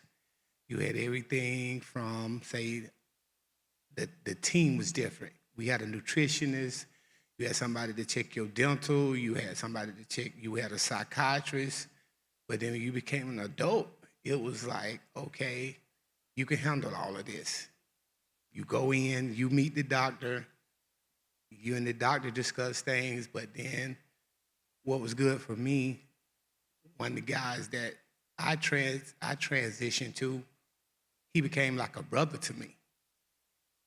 Because I had a cousin that had sickle cell also. And when I lost him, because if you saw me, you saw him. we was two first cousins. And when I lost him, the transition was kind of hard on me. And he was like, Carlos, I'm coming to you now, not as a doctor, but as a brother. And he know I hadn't released the emotional anger I had in me because the question I had, this my cousin, this my brother, why? And he was like, I'm not coming to you now as a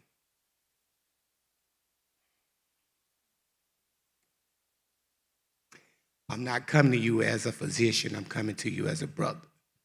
And you don't get that in adult care.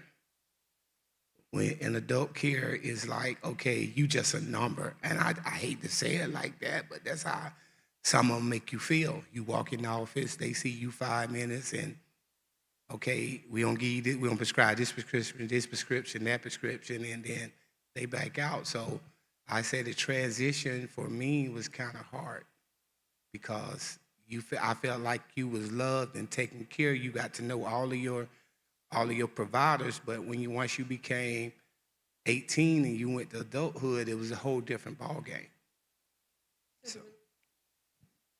So you're saying the relationship, having the relationship yes. going into the adult space relationship is was super important. Yes, ma'am. Okay. Khadija?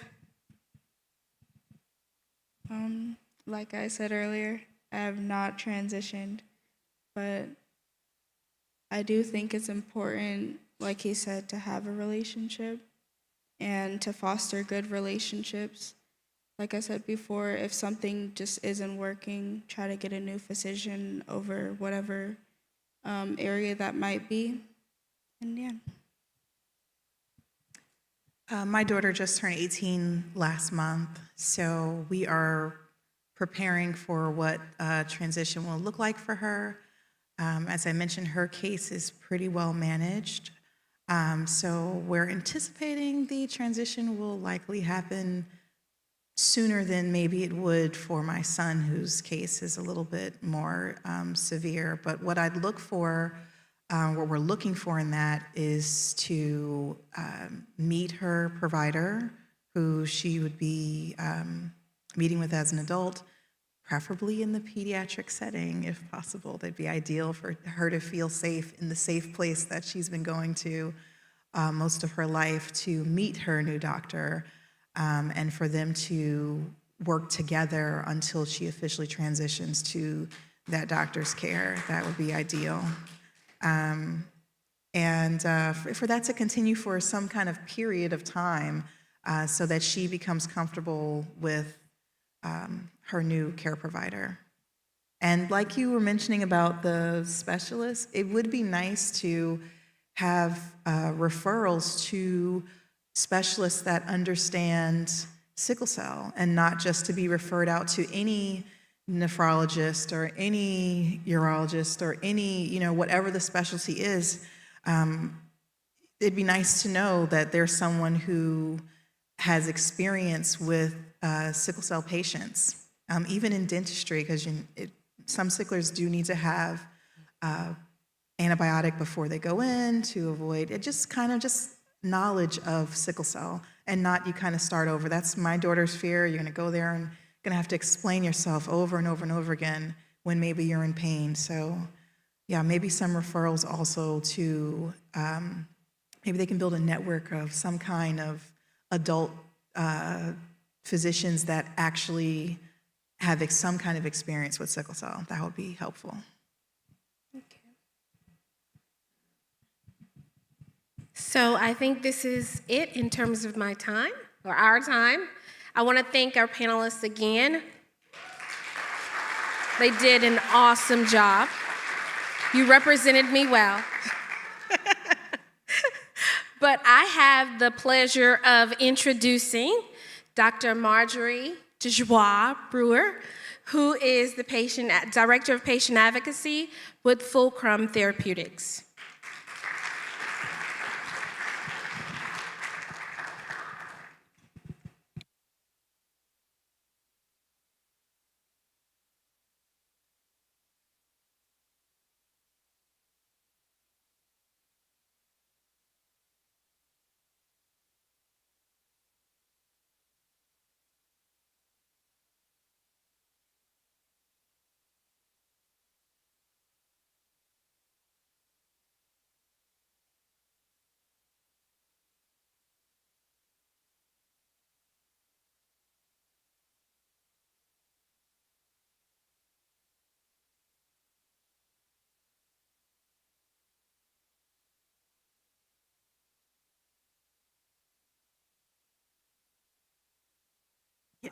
Yes, you got to turn that little button. Thank you. How about now? Oh, yeah, there we go. There we go. Okay. And I've worn many hats, and in every single hat that I've worn, I've done advocacy. And today, is this the clicker? Guys, am I already prompt loaded? Just press forward. There we go. Thank you. Can't do anything without the AV people. I'm probably going to take the mic and walk it around a little bit so I can keep you guys awake. I'll be like a moving target. You're going to have to follow me as I walk. So what I was mentioning was, in every role that I've had, advocacy has always been at the forefront. Being an individual living with it, being a provider, transitioning into industry, working with nonprofits. I know a lot of people here in the audience. You guys are family.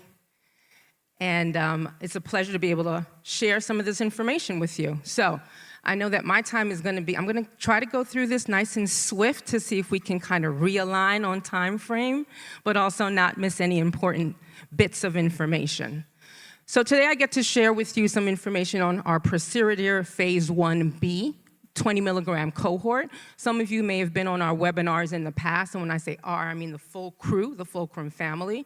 We had a 12 milligram cohort that we did last year, and then we had the 20 milligram cohort that we did at the end of last month.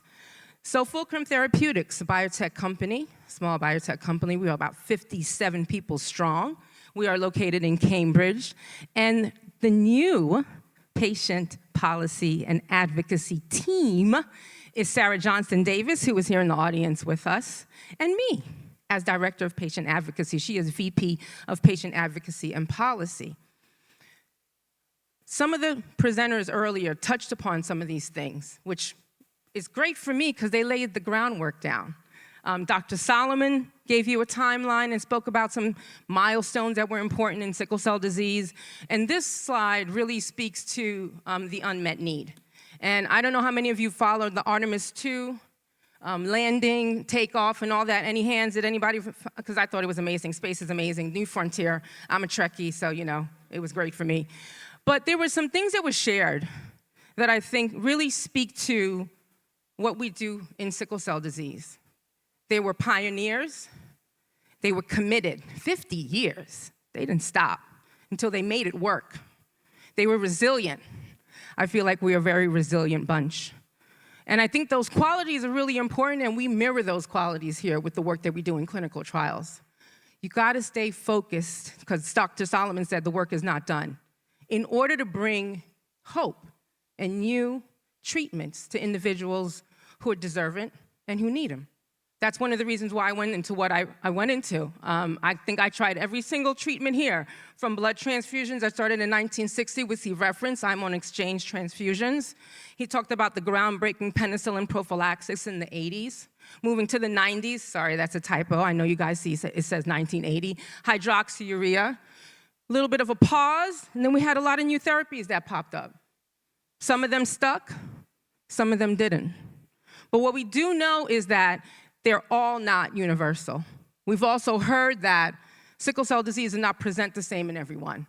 And what can we do as individuals that are doing research and that are individuals who are in industry in order to bring treatments to individuals that present differently? Dr. Sheehan talked about how different people present differently, and if we can hone in on that, maybe we can do a little bit better. I'm very viscous. I've got the stickiest blood ever. Phlebotomization used to be my treatment. I've tried different things until I found the balance of what is right for me. And I think that is what we're also trying to do here at Fulcrum, right? We're trying to bring some new options and therapies. And we are looking at fetal hemoglobin inducers, which was also spoken about earlier. So I can just Dr. Shah laid the groundwork down, and I'm going to continue that thought process. But what I'd like you to do is think about the epigenetics of it. That's when behavior and environment, right, cause changes in our gene expression. And I feel like our body does that naturally in HPFH. And we've used that kind of journey that we followed, because there's a lot of research and a lot of data in that, to inform us on how we can then turn that switch back on for other individuals, right? How can we make that work? How can we increase fetal hemoglobin to hopefully treat the unseen and the seen? Why fetal hemoglobin specifically? This was also referenced earlier. On the left, you'll see common complications of sickle cell disease. None of this is new to you guys. I'll point out stroke, osteonecrosis, and vaso-occlusive crisis, but there's a whole list of them. What the research and data has shown is that individuals that have higher levels of hemoglobin F have some reduced symptomatology. They have a different progression of disease course. They might have milder VOCs. And all that has informed us as to, let's pursue that a little bit more. Can we do that for more individuals? So that introduces the PIONEER study. That's what we worked on. That's what we've been working on with our once-a-day oral treatment, Pociredir. I will point out that I'll be talking about the green line, which is the cohort, 20 milligrams, where 13 individuals were enrolled, and we've completed that. Again, we're very early. This is phase 1B. But there are 3 words that I'm going to say at the end, and I'll say them now: hope, promise, and transparency. We're here to bring hope through possible new treatments, the promise of a positive signal, and transparency. I'm going to tell it to you early, even though it's really, really early, because we feel like you need to know, and we're going to do this journey together by keeping you informed along the way. The select inclusion criteria were sickle cell patients, individuals living with sickle cell 18 to 25. Those who discontinued or were not on HU, we asked them to be off of it at least by 60 days. And severe SCD defined by more than 4 over 12 months or greater than 2 over 6 months. The primary endpoints that we looked at were safety and tolerability and our pharmacokinetic parameters. You'll see that because we compare the 12 to the 20 milligram in the charts that are coming up. Secondary endpoints, fetal hemoglobin F induction, hemolysis, which Dr. Sash talked about earlier, which I loved how she said, the cells explode and all this stuff is all over the place that shouldn't be all over the place. I'm just gonna stick with that definition. I really, really like it. And anemia. Okay, and then some exploratory ones. So let's start with what we first saw, what we were looking for. Hemoglobin F increase. We saw a rapid, robust, and clinically relevant increase in the 12-week cohort. So what you see is the 20 milligram cohort is on the green, which is the top line. You see that nice steady increase over 12 weeks. And then the blue line was the 12 milligram cohort. And what you see distinctly is that the end of that 12-week, you start to see a little bit of a decrease, and that's when the drug was stopped. So we could see that direct correlation, right? 20 milligram Pociredir increase, percent hemoglobin went from 7.1 to 19.3 increase. The 19.3 is on top. And the other chart is the mean absolute. In the 20 milligram Pociredir increased fetal hemoglobin percent went from 12.2 at week 12, which is our top line in the green, at 12 weeks again. Bottom line is the 12 milligram cohort, okay? Everybody with me so far? I am going a little quick, but I wanna give some time back. All right, awesome. So what I showed before, we're showing in another way. I personally love the bar graphs, okay? So every bar is an individual. We had 13, okay? The hemoglobin that they started with is in the gray. That's the bottom. So there was a varying level, as we all know. We all still make a little bit, even if it's a 0.05. There's some fetal hemoglobin floating as we grow. And the green was what the person made, the individual made, the patient in this study made after Pociredir was given. And you can see everyone had a significant increase. Of note, 7 of the 12 patients achieved greater than 20% of absolute value of percent hemoglobin F, and that's the dotted line in the middle. Now, consistent, we talked about the hemolysis, and we know that that is important with individuals with sickle cell disease. We have a higher rate of turnover of red blood cells, and those red blood cells are fragile, and then they leak out, like was shared with us earlier. Again, sticking to mostly the 20 milligram, I'm gonna focus on that because, again, in the interest of time, 2 markers that we measured that reflect hemolysis are LDH and indirect bilirubin, and you can see how nicely it decreases. 34% reduction in the 20 milligram cohort, and on the other side, in the 20 milligram cohort, you can see a 40% reduction in the bilirubin. So erythropoiesis is the formation of red blood cells in very general loose terms from the bone marrow. Again, we talked about having a high rate so that you have a higher stress in individuals living with sickle cell disease, and what we show reflected in this group is that there was a reduced stress of erythropoiesis. So you have the mean absolute reticulocyte count on the left side, and you see the reduction for, again, the 20 milligram cohort went to 42% reduction. You see a nice smooth curve going there. And then the mean red cell distribution width, which is the shape of the red blood cell, so it was more uniform, and you see in the 20 milligram, the 26% reduction.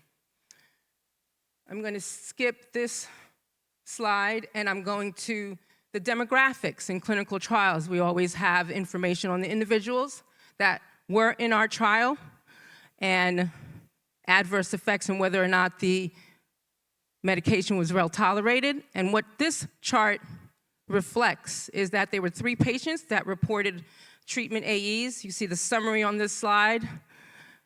The type of AEs that they experienced range from SCA with crisis all the way down to bone pain. None of these were out of the norm for what individuals living with sickle cell would normally experience.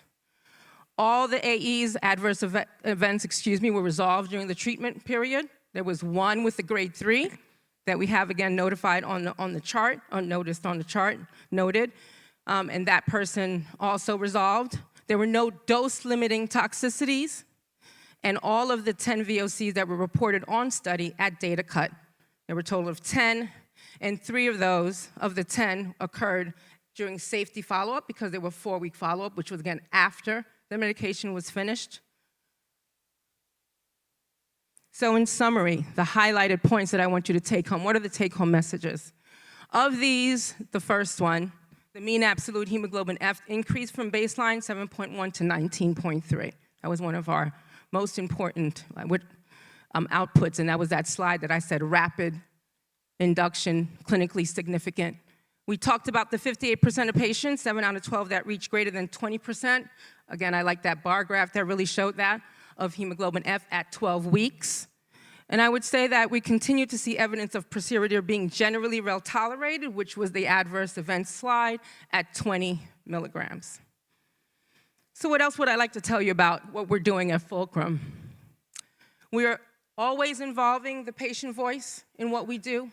We have things that we call insight gathering sessions where we have an advisory board of patients. It rotates so we get different views, different patients, different backgrounds, different experiences, because everyone who has sickle cell disease does not experience it the same way. So can we ensure that we're getting everybody's voice counted? So we've had 2 so far. We had the clinical trial awareness and PRO tools that we had them review. We had a team of about 8, 10 individuals. We also just had a naming for our clinical cohort moving forward, trial 2 or 3 phase. We involved them in our voting. Excuse me, let me go back. There we go. And we are putting together an educational 1-pager. We just had our advisory board review that also last week. So those give you some of the examples of how we're involving the community's voice on a regular basis. The bottom line gives you an idea of things that we have participated in. So originally, the information that I just shared with you was released February 24th. We recently, on March 19th, had a congressional briefing. I think some of you shared that post, thank you, Mapilar, of that event. Then we did a social media blitz on the results of that. It's an amazing event, standing room only, and we got to really talk about what was still needed. I think Jasmine said, everybody go to DC when you have your Hill Day and the like. Well, we were there. I was there. Sarah was there. We were talking up a storm. We wanted to make sure they were listening to what we had to say. We were trying to advocate. I just told you that we had the webinar on March 30th where we shared this information virtually because everybody can't always show up in person, so we want to make sure that we are sharing it broadly. And Q2 FDA meeting is coming up. At the bottom, you'll see we have a single-dose pharmacokinetic trial going on. There is a site here in Atlanta. There are some flyers on the table. We would love for you to take them and share them. And we had a big announcement. We are partnering with SCDAA and Medical Alert, and we are hoping to break down the barriers in the emergency care room for the sickle cell community because we know that there are many and they could be doing a better job. There are some EDs that do it well, and there are a lot that do not do it well. So we're hoping to advance the needle forward for the entire community, not just do clinical trials, but support the community where it's needed. And with that, I'm going to go back to where I started. It almost reminds me of a song, but I won't sing. But you guys know what song I'm talking about. Hope, no, let me stop. So hope, promise, and transparency. We want to bring hope with new treatments. We want to bring promise where we have a positive signal. And we want to be transparent and involve you every step of the way. So cannot end without thanking everyone who made our clinical trials possible and who will continue to be involved with us, because I know we all want more treatments for this community. I know I do. Please visit our table. We just launched our new website, take information. You guys already took all my plushies. Well, there's Sarah's plushies. They're gone. But give us your name, see us online. We can send you more. We'll have them at the next event. The stickers are really cool too. Hertz Nazir, if you know him, his artwork, we are helping to support. That's the sticker. His art is on that. We were gonna have some keychains. They didn't quite get here in time, so we'll have them for the next event. And I already told you we were planning on phase 2, so please stay tuned. Thank you so much for your time and your attention. We'll be around if you have any questions, and I get to introduce Cece. She said I could call her Cece. Cece's coming up to share a few words from Vertex.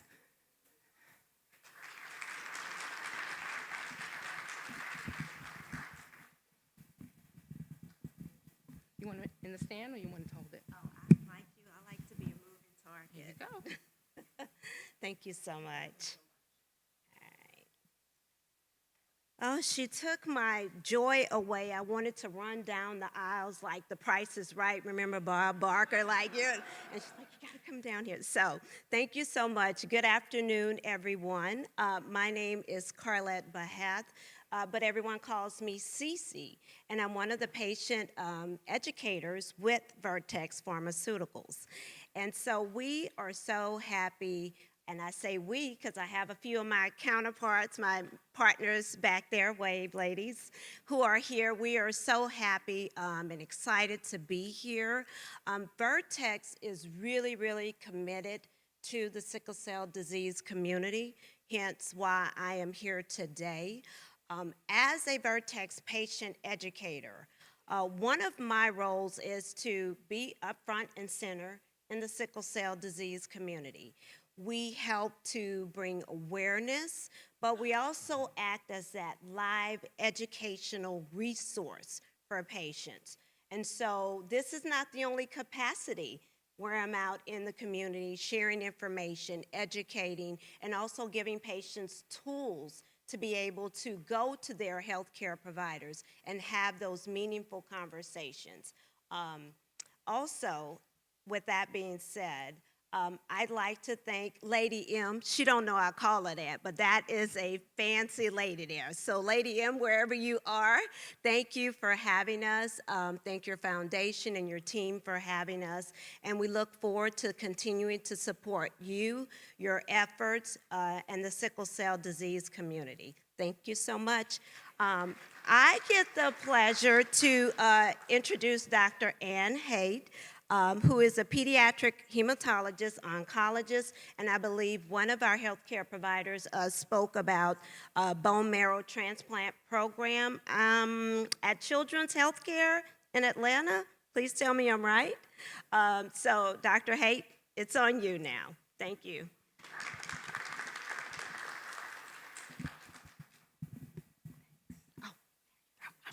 I'm sneaking up behind you. I'm probably going to be a moving target, partly because I'm short and this thing's a little higher than me. So, hi guys, good afternoon, and thanks for having me today. I'm grateful to be in this space. I'm honored to be in this space. Couldn't be happier for the invitation, and I love having almost the end of this session today because so many people have touched on things that make my life easier to kind of switch through a bit. So let's see if I'm smart enough to hit the clicker. Ta-da! Apologies, I didn't realize that we'd be sort of covering the bottom of things. So what I want to talk to you about today is transplant treatments for sickle cell. Now, if you're looking and studying your agenda, you see I changed the title a little bit. And I believe the title originally was Approved Curative Treatments for Sickle Cell Anemia. I'm a words person, and I like to be very, specific. And so there are two words in that suggested title that I said, I'm going to punt that a little bit. One is curative, which I think is a really interesting word, and I want to come back to that a little later. The other is approved. The FDA approval is very relevant in the gene therapy space, not so much on the donor transplant space. What I hope to do today, and here's my disclosure, I don't do any treatment-related research and I don't sit on any boards, but we have some observational research funding through genetics.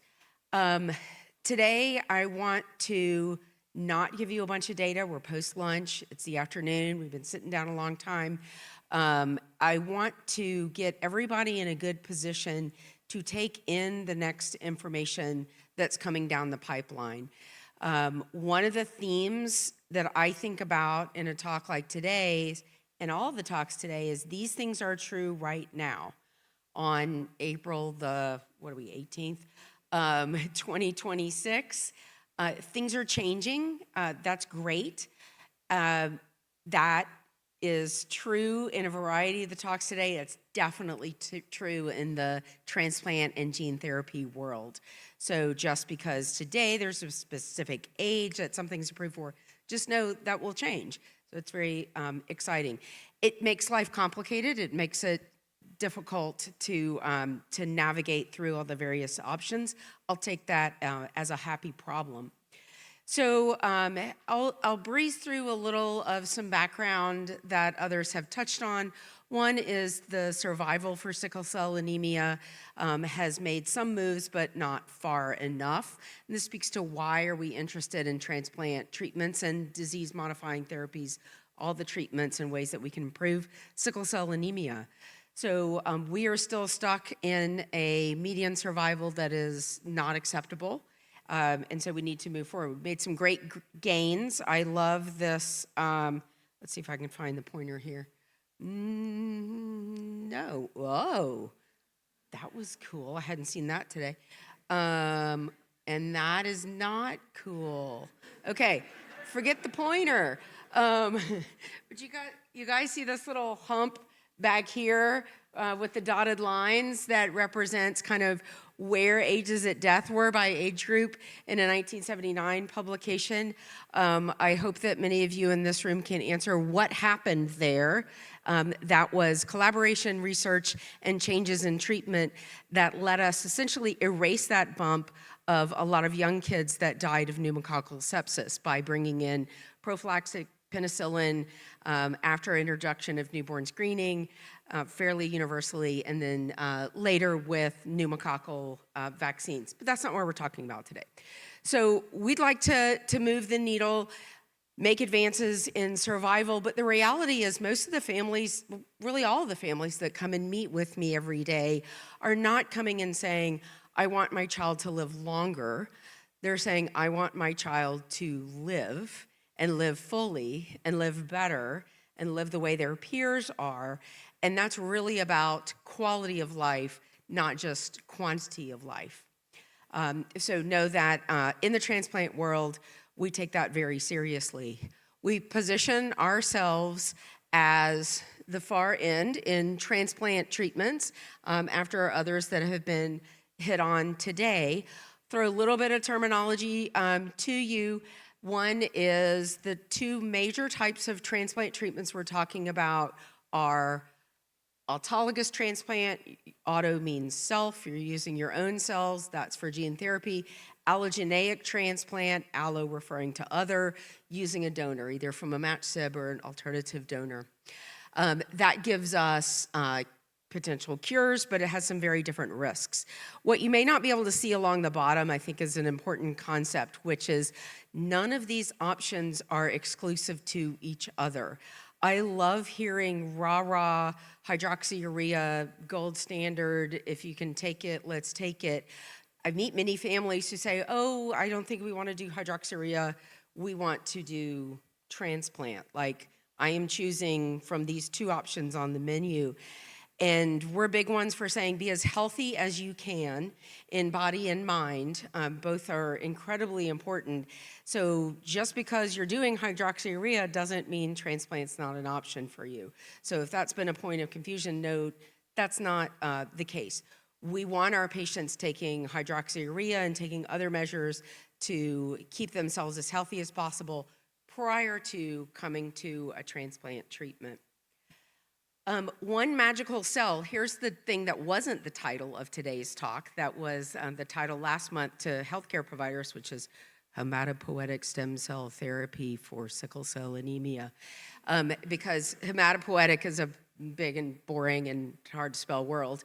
But there's this one magical hematopoietic progenitor cell. I think the best term for it is early blood stem cell. So we want to look for those early blood stem cells and say, here's where the issue comes from. The genetic error that we have is in what is predicting what your hemoglobin is going to make. It's those instructions. How can we get to the root, to the meat, to the factory, and say, let's change your factory to one that makes corrected or normal or more non-sickle hemoglobin. So our early blood stem cells are our forever cells. Some of us call them the mother cells. If you think about a stem like a flower, the stem is turning into all kinds of things. It's making more stem to make the flower taller. It's making leaves. It's making flower petals. It's making all the good stuff. So stem cells make more early blood stem cells. They make red cells, important to us today, as well as other white cells, platelets, other immune cells. They live and grow in our bone marrow. And when we're transplanting, again, we're using transplant treatments that are taking those early blood cells either from ourselves in gene therapy for auto or from a donor in allo. Why are we doing transplant for sickle cell? Again, replacing or improving at least that factory. If we have new marrow with new abilities, we can have less or even completely stop the sickling, stop the end organ damage. In some cases, but not all cases, potentially reverse some of the damage that's done, though a lot of times what's done is done. Again, yay, hydroxyurea. We want to impact on quality of life, participation in life.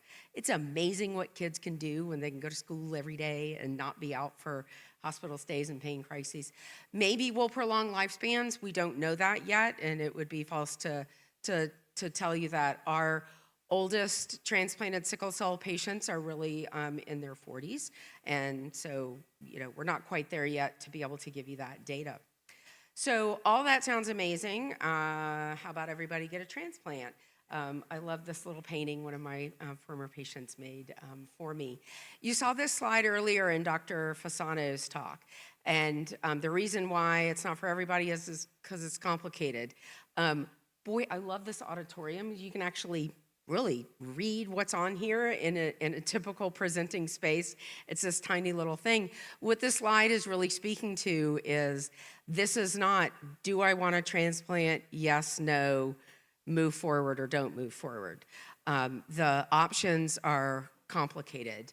That makes our jobs challenging, but it's honestly my favorite thing in the world to do is to navigate this complex situation with families. And what we're doing when we say, do we transplant or do we not transplant, at least not transplant now? Maybe we want to kick that down the road.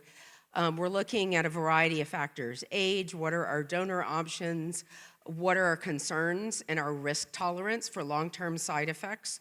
The tolerance for the risk of death that comes with the treatments. What's the potential for a cure? What does cure mean to you? There's no official definition of cure, right? There's no international body of cure definitions. We get to think about that as individuals. We want to know what our other treatment options are. I am so excited to think about the possibility that there's more and more disease-modifying therapies so that this decision becomes more complicated. What a cool problem. And we want to think about the severity of our sickle cell complications and what might be the risk of treatment complications with transplant treatments and not transplant treatments. I'm going to breeze through this quick history because all my friends today have had a version of this, and all of them are cooler than my slide, which kind of just circles the transplant-related issues. But you've seen these dates already, and kind of where we're going. So what I'm really hoping to do is leave a couple minutes at the end for questions, because there's always good ones. Let's talk about how transplants are done, how transplant treatments are done. And we're talking about all of them.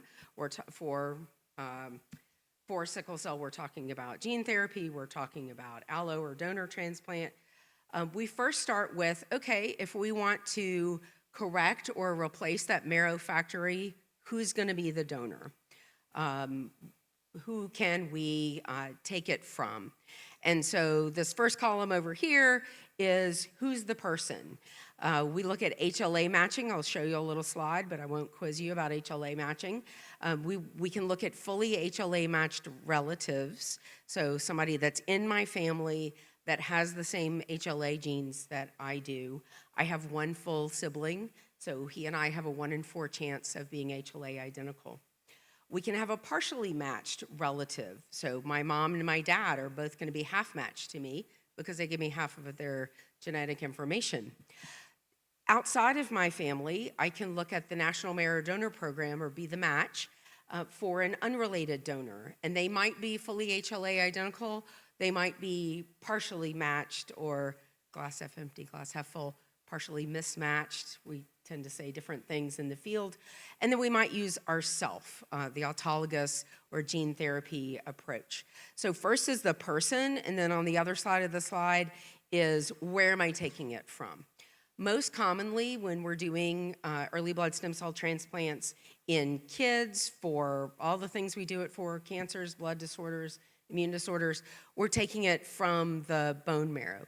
And this picture over here shows a person comfortably sleeping, or really in the OR under anesthesia, laying on their belly and having the back of the hip bone on each side accessed with a needle to pull a little bit of bone marrow at the time, go back in, pull some more, because much of our early blood stem cells are inside our bone marrow there. The person in the middle is sitting there happily reading a story on her iPhone while getting early blood stem cells collected. And you might look at that photo and say, well, that person's getting an automated red cell exchange. Well, sure, that too, because the type of machine and the experience is very, very similar to what we do for plasma exchange, automated red cell exchange. We also use similar machines for and processes for stem cell collection. And then lastly, and maybe the least used, is early blood stem cells that are richly found in umbilical cord and placental blood. And so when a baby's born, that is medical waste that can be tossed in a can. There's lots of blood stem cells in there. They can be collected, frozen, kept within the family, or donated for somebody else in the public to use. So those are the 3 places in the body that we can get those early blood stem cells from. This is HLA typing. Bear with me here. What most of you in the room, as long as you're not taking medical boards, you're not going to get quizzed about which chromosome your HLA complex is on. But know in general that you're inheriting half of all of your genes from mom and all of your genes from your dad. The HLA genes kind of hold hands. And so your typing isn't this reassortment at every single HLA spot. They tend to kind of hold hands and move across. And the way that's depicted here is you see dad has squares and mom has triangles. Dad has 4 black squares that are connected, and they go across and sort themselves out to the baby together. And that is going to be true the vast majority of the time, and we call that group of HLA spots a haplotype, or the half type. So when we have a fully matched donor, all of the HLA markers look the same. The smaller pictures over on the end represent a partially matched donor with maybe one different HLA gene or antigen, and then down below is a half matched, all right? And there's some cool pictures on the web that you can find of some of this. This slide, it can be tough to look at, but what I want you to focus on to understand why we have disparity across heritage in finding a donor is it does matter what your background is to some extent when we're looking at unrelated donors and whether you're going to find somebody in the millions of people that have signed up and said, sure, I'll donate bone marrow. So as a reminder, in a nuclear family, 1 in 4 siblings is going to be an HLA match. I have one brother. We've got a 1 in 4 chance of being an HLA identical. As you all know, in a family, for example, with 2 parents who have sickle trait, AS form for simplicity, we've got 1 in 4 that'll have AA, we have 2 in 4 that'll have trait, and 1 in 4 that'll have sickle cell disease. Outside the family, our HLA types tend to run with our heritage, and our minority groups are underrepresented. So it's not a level or fair playing field. And what the smart folks at the NMDP figured out a long time ago, maybe 20 years ago, we said, well, if we just had more people sign up to be donors, we could solve this problem. It turns out with the mathematical models, that's probably not going to be the case, although every single one of us in the room should be talking to our young, healthy friends and saying, are you on the National Marrow Donor Program registry? You could save a life. You could be called up at any time. We know that we could keep growing, and we're unlikely to find a donor that's a match for every person in this room. So where a lot of our work lies is making the less well-matched donors work, making the less well-matched donors work. So over on the side here, what you're seeing represented in the blue lines is what's your chance of finding a donor based on your heritage who's a match with you and is under the age of 35. It's fairly ageist, but we like younger people as donors. You need to be 18 to be able to make that decision. If you are a Caucasian individual, your blue bar is pretty good at finding a match. And though when you're in a minority group, that's not as good. If you add on there the orange, though, if you say, well, what if we have a mostly match but not quite? What if we focus our learning there? We're going to get better. So the process, I'm going to have a slide like this for auto and a slide like this for allo. For the allo transplant patients, we start really before this slide with sitting down, talking about the process, talking about the information and making the decisions. And then our patients go to an evaluation, a workup for a couple of months prior to coming in, head to toe, how's your body, how's your health, what's going on. And then we get hospitalized, and the parentheses down there represents what might be a 6 to 8 week or so hospitalization that starts with coming in, getting an IV, a central line placed in the chest, getting chemotherapy to wipe out my own bone marrow so that I can accept the next person, having the infusion of the cells on day 0, it's all about day 0 for us in transplant, and then waiting to go through the side effects of the chemotherapy, recover from them, come out the other side in grafting, meaning growing the new cells over the coming weeks. And then our follow-up is initially very, very close, ultimately goes out to very long-term where we're seeing our patients once a year. Somewhat different timeline in gene therapy. Both of these are very lengthy processes, just about where the time is spent. In gene therapy, we still have the decisions off the slide. We've got the workup. We've got some pre-collection readiness and getting treated. And then the collection itself is coming in, getting a central line, getting medication to signal to the bone marrow, hey, stem cells, get out in the bloodstream so we can catch you. And then hooking up to a machine like that little picture had for a couple of days in a row, leaving the hospital or being done with it at the end of the week, And then you wait and find out from our friends at the company whether we got enough cells to work with. For many of our sickle cell patients, we're going to have multiple cycles of collection, so we need to prepare our patients for that. And then there's this period of manufacturing, of going back, doing your life, go back to school, take your college classes, go back to work, maybe do some fertility preservation in there. And then when the cells are ready, manufactured, transformed into ones that have superpowers, U 2.0, then we say, all right, now come in the hospital, stay for 6 to 8 weeks, get a central line, get chemotherapy. And you might be thinking, why do I need chemo? It's my cells. I should accept them fine. Well, we need to squish and get rid of a bunch of U 1.0 to let in U 2.0 to have the upper hand, to have their survival advantage, take over with the superpowers, and make healthier cells. And again, we have longer follow-up going forward. Importantly, the patient experience has differences in it. That's one thing to sit down with your consulting transplant doc and thinking about. Some things are similar.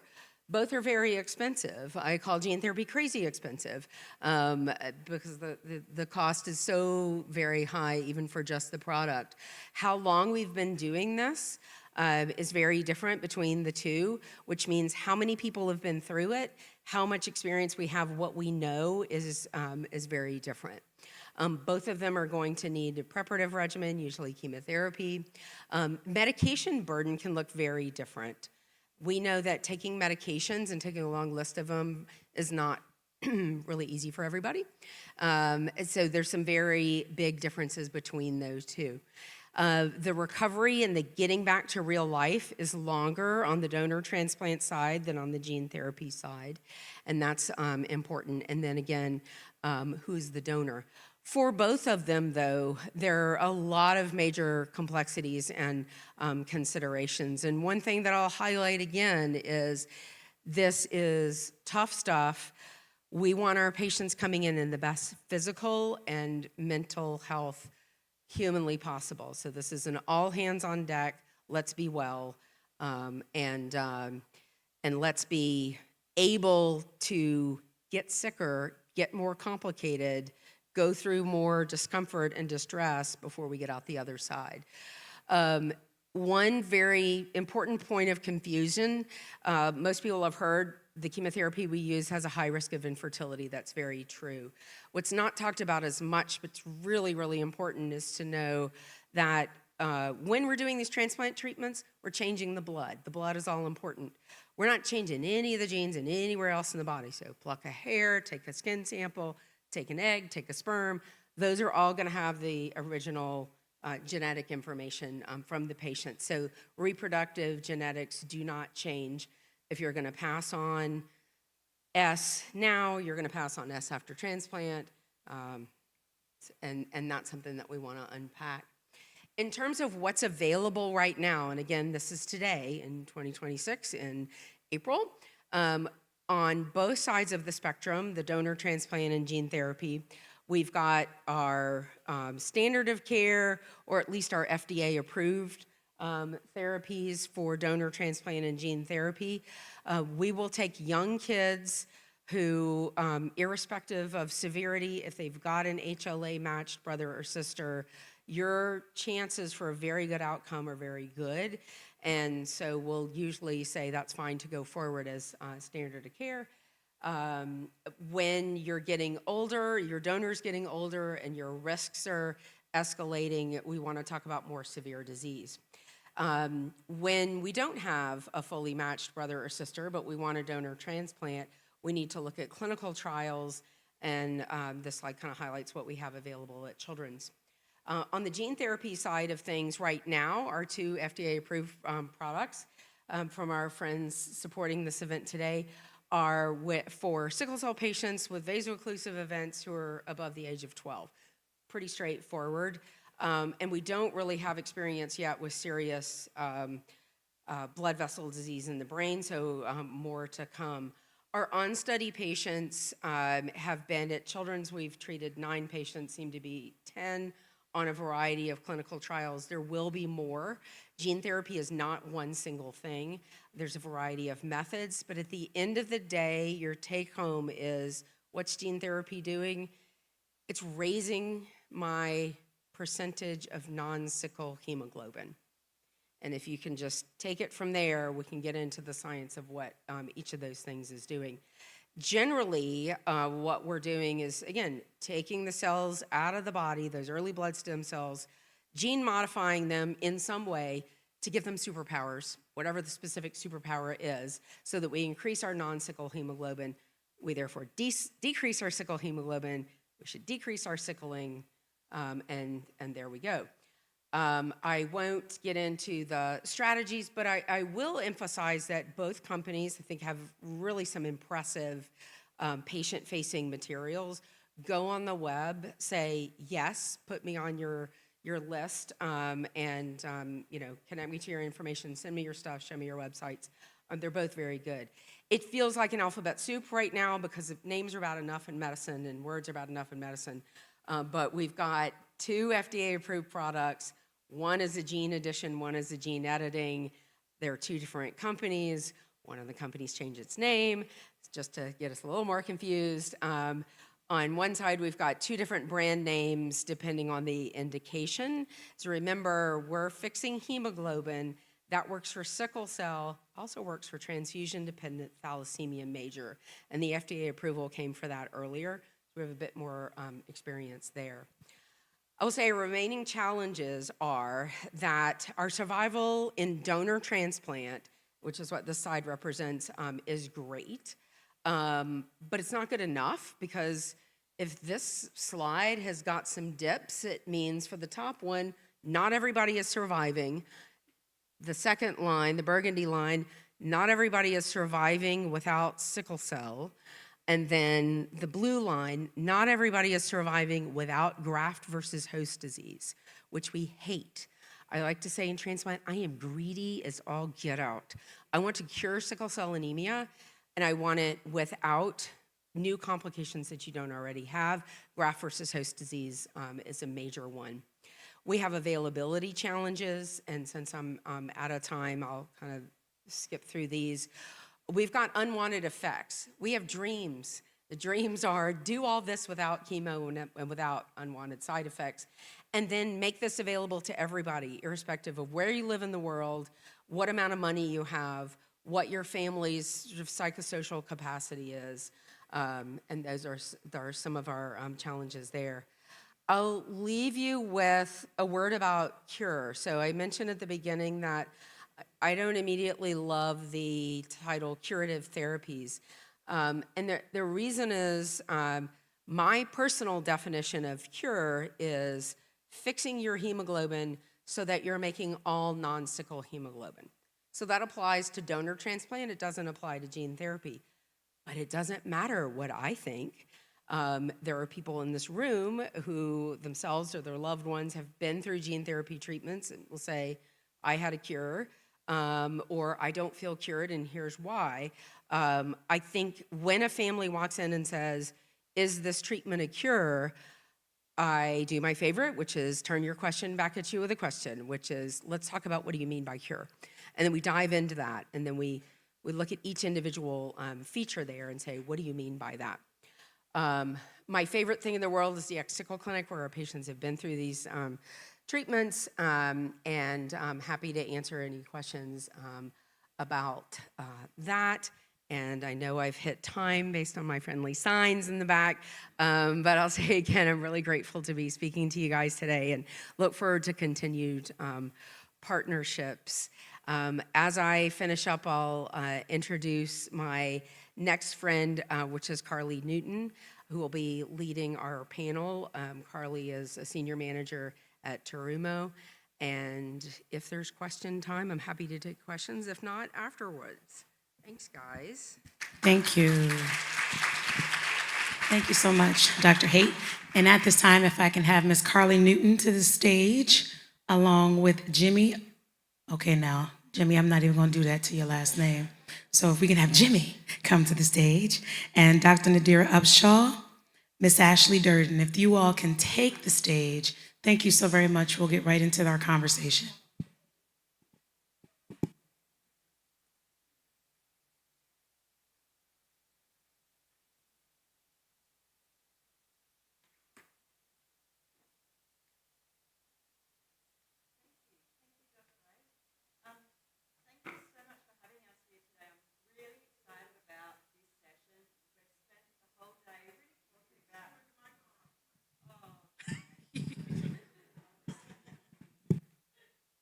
Hello? There we go. You can hear my Australian accent really well now.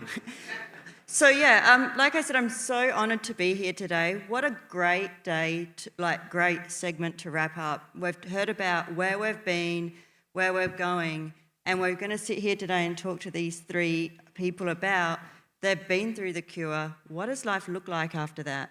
So what's that transition look like, the adjustment, and what are the realities of living beyond sickle cell disease, or as Dr. Aites said, your new 2.0. So my name is Carly Newton. I am from Terumo Blood and Cell Technologies. I'm a registered nurse and I'm the clinical marketing manager there. Can I just get each panel member to say their name and why they're here today? Hi, my name is Jimmy Olahair, and I received a gene therapy about 6 years ago that transformed my life. Hi, everyone. My name is Ashley Durden, and I am the caregiver of a 11-year-old who underwent gene therapy at the age of 7, and I'm also a mom of a 3-year-old. Hi, I'm Dr. Nadira Upshaw. I am a psychologist here in Atlanta at Children's Healthcare of Atlanta, and I work with our bone marrow transplant program. Wonderful. So, Jimmy, if we can start with you, I want to ask you the first question about the transition. So, after you had your transformative therapy, there's often a moment where everything shifts. So, what did that transition feel like for you personally?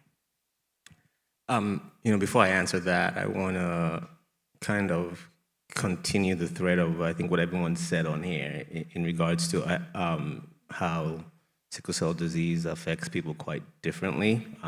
Just to prep you guys, I think most of you know Vince Bonham. He had this famous quote that if you've met one patient with sickle cell disease, you've met one patient with sickle cell disease. So, I wanted to start with that this is completely my experience, and I think everyone's gonna, whoever goes through a curative therapy would experience it differently than I have.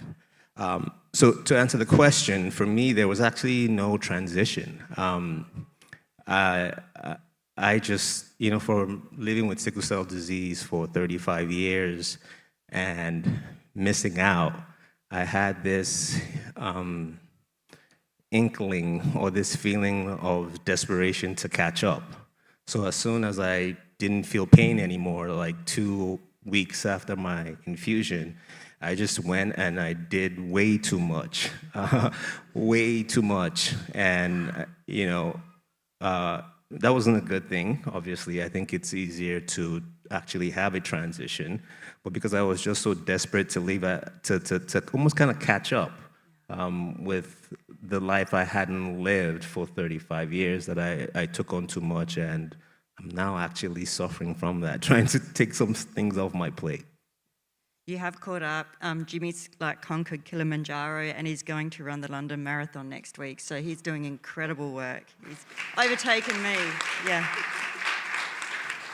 And Ashley, what about you? What did the transition look like for your child and for your family after treatment? I think for us, the transition came with pros and cons. I'll highlight some of the pros. They no longer had to take a lot of medication. Once we came home, she was able to wean off a lot of post-medication after transplant.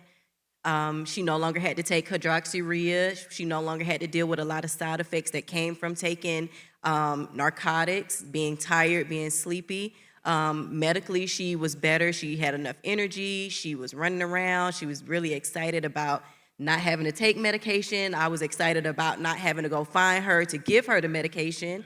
So that was a pro. But then it also came with some cons for us, like trying to identify what does life look like for us now without sickle cell. She was 7 when we started. She's 11 now. So we've had some self-identity issues that we're working on, some self-esteem issues that we're trying to build up. We go from living a life with sickle cell disease, kind of having limitations, to removing those limitations. And I'm telling you, you can do everything, anything that you want to do. We're talking about your look change. You go from having long hair to now your hair is short, it's growing back. You're not really looking like yourself till you're getting back, till you're feeling like yourself, you're looking like yourself, but your peers see you differently. And so just having ongoing conversation about how that has affected her, and how that although we left sickle cell behind, we're still dealing with some of the long-term effects that come with sickle cell, and not being able to go to the nurse, or hiding behind emotional issues that we kind of now blame on physical by saying like, oh, my stomach hurts, or my head hurts, I need to go to the nurse. Well, you no longer need to go to the nurse. So what is really going on, and really trying to tap in to see what's going on with her emotionally, to see why are we hiding behind sickle cell disease now. Yeah, that's, especially for somebody so young. Yeah. I was talking to Dr. Upshaw this morning, and, just the difference between a child going through transformative therapy to somebody that's lived, 18, 20 years with sickle cell is different. It's really interesting. Yeah. Can we talk a little bit about redefining this normal? So, Jimmy, what's it been like adjusting to a life that is no longer centered around sickle cell, but it's still shaped by it? Yeah, it's a great question. For me, for so long, I had really tried to distance myself from sickle cell disease. I have African parents. When you have sickle cell disease, you're taught to not talk about it. It's not a superpower. It's not something you should scream on top of the hills and let everyone know. So my parents did a really good job ingraining that into me for so long, even though I wanted to advocate and really talk about my struggles with sickle cell disease. I had gotten really, really comfortable making sure I wasn't defined by the disease. And then, as you know, I ended up getting lucky and qualifying for this gene therapy, being the fourth patient, I should say, to get a CRISPR-based gene therapy. And it completely switched my mindset. As we're here on this panel talking about what the struggles are with gene therapy post-transplant, I'd come to realize that there's no way I can run away from this disease. Is essentially who I am. So my whole life now is shaped by sickle cell disease, and I've come to actually learn to embrace it. And my goal now is actually, when I die, I want to be known that even if it's one patient that I helped enjoy the same outcome as I've enjoyed, that's fruitful for me. So my life is completely revolved around sickle cell disease now. That's incredible. I know you've helped so many sickle cell warriors. It's an incredible voyage you're going on post-treatment. Ashley, can I ask you, as a parent, how did your understanding of normal life change after your child's cure? I don't really think I had an understanding of what normal looked like, because for so long, sickle cell has been our life. We've always known we were different from my other friends or family members that had children. They didn't have to miss Christmas or spend Thanksgiving in the hospital, or having a birthday and having plans, and now you wake up the day of the event and you're in a crisis, and you have to cancel those plans, or you're not able to come to a lot of the events, or missing days of school and returning and your friends asking you, like, where have you been, or why are your eyes yellow? So after transplant, we have been focusing on creating what does normal look like for us. We've been in survival mode for so long, and in survival mode, you don't get the opportunity to think about the future. I want to do this, because you're just trying to get to the next day, the next hospital admission, the next appointment, that you really set aside all goals that you have for yourself. Like the other caregiver mom was speaking on. I decided like, oh, I'm gonna go to college, I'm gonna graduate, I wanna be a nurse. And once I had VEA, all that stopped. I put all that on hold. So now it's revisiting some of the things that I set aside. I can finally get to pick them up. I can finally get to breathe and relax a little bit and know that a fever does not equal ICU visit or transfusion. So it's learning how to breathe, learning how to really enjoy this thing that we call life. And with VEA, she's just doing all the things that I had only envisioned for her to do. Not having pain, being able to swim without having a protocol for how do you go swimming. Do you get your wetsuit? Do you get out within 10 minutes? You have to dry off. You have to sit out. You just swim. We went to Florida for spring break and we were in the pool for hours, and knowing that she didn't have any complications. She didn't need ibuprofen. She didn't need any medicine. We were just able to get back in the pool the next day. That has been very just amazing to see. And she's also like doing activities. She wanted to try out for track, and I was like, okay, that sounds good. And she's on a competition majorette team, and she's able to keep up with her peers now. So we're creating our new normal. She sounds incredible. Sounds really incredible. Must be so proud. Dr. Upshaw, I want to ask you, I know you work with a lot of sickle cell patients, that are thinking about some of these transformative therapies, managing some of them through their journey before that transformative therapy. But what does adjustment to a new life look like from a psychological standpoint for patients and their families? I think that's a great question. And one of the things that many people have highlighted already is that everyone is different, right? Yeah. And so certainly the hope is that you can have some type of transplant and that you leave with no complications and everything is perfect. But as we saw from Dr. Haight's data, that is not always the case for everyone. So I think first, it really depends on if you have any complications or things from your transplant and what does life look like managing that at this point. Secondly, I think it really depends on the age in which kids get their transplant. Younger kids are growing up, and when they have their transplant, for many of them, they don't really remember much of life, of truly what it was like to form an identity that meant that I was a sickle cell warrior. Whereas when you are a young adult or even an older adolescent, even being here, we've heard the word warrior so much. What does it mean? Am I still a sickle cell warrior if I don't have the complications of sickle cell disease anymore? What is my community now? Has that shifted? Does that change? So there is a complete identity shift for you after transplant. I also think, finally, we have to think about the ways in which our developmental milestones are impacted. And I don't mean just like talking and walking. I mean going to school like other kids, making the same types of friendships, getting a job when you're older. What do my romantic relationships look like? All of that is impacted when you go through any type of transplant. And so really that adjustment of sometimes kids are sad, sometimes they're worried about what life looks like after that. Sometimes they're like, I don't even know how to make friends at this point because I was in the hospital with adults for so much of my life. And so we really have to work hard to try to help them adjust to, you can live well at this point, but what does that look like for you specifically? And do you, just a follow-on question to that, how do you do that? Do you put down, do you work through life programs with them? Do you talk about smaller goals? I mean, how does that work when you've got somebody that's considering transformative therapy or they've been through it?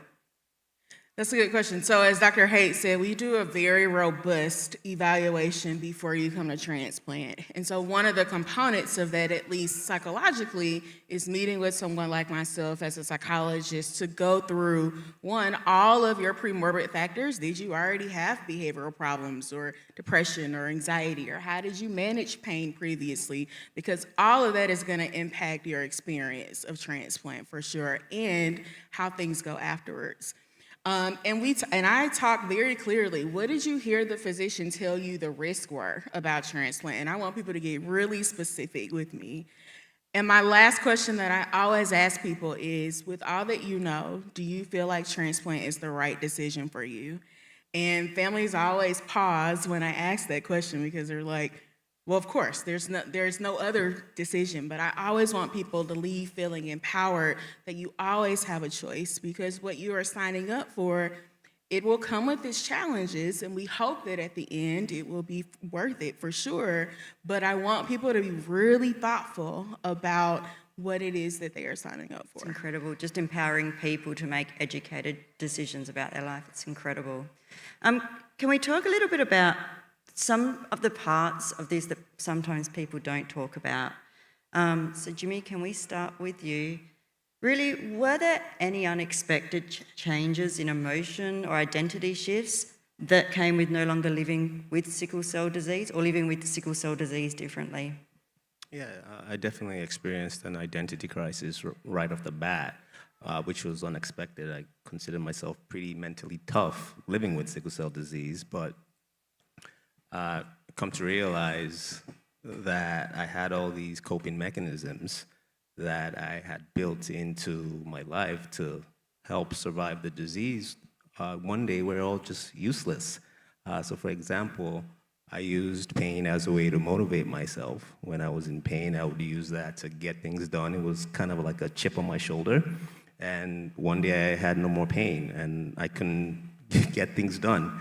And of course, the identity crisis from living with a disease as complex as sickle cell disease for 35 years, completely gone. I was lost trying to figure out what my new life would look like and who this new Jimmy is. I think my PI puts it best. He has this analogy he uses that we're building these tall skyscrapers with gene therapy, and then we remove the foundation and we expect the building to stand tall. I feel like that was my experience with going through a transformative gene therapy.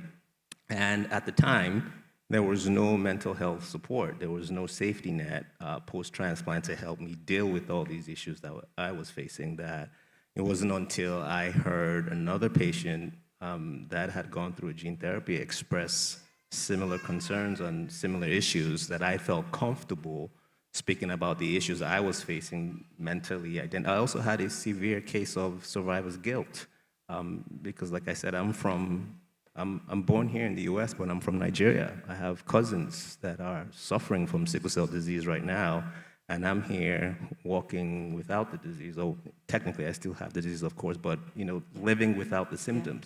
So everything kind of just compounded it on itself, the identity crisis, the survivor's guilt, that it left me in a bad place. Yeah. And like you said, just didn't even think that would happen. It was just unexpected, yeah. Dr. Upshaw, I see you nodding your head. I can't wait to get your thoughts on some of this. But just before we get to you, Dr. Upshaw, can I just ask you, Ashley, what did that emotional transition look like for you and your family? Yeah. I just want to piggyback off what Jimmy said also, that life with sickle cell does not stop after you receive transplant. You still have to advocate for yourself. You still have to learn how does this disease impact you even after transplant, still trying to find your identity.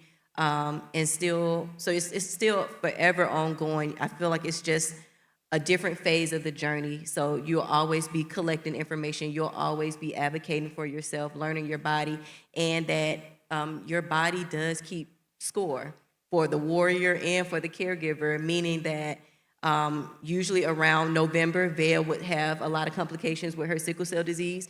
Even after transplant, around November, she still suffers from something, whether it's pneumonia or it's like we're still in the hospital around the same time of the year every year. They don't call it acute chest anymore. It's now pneumonia.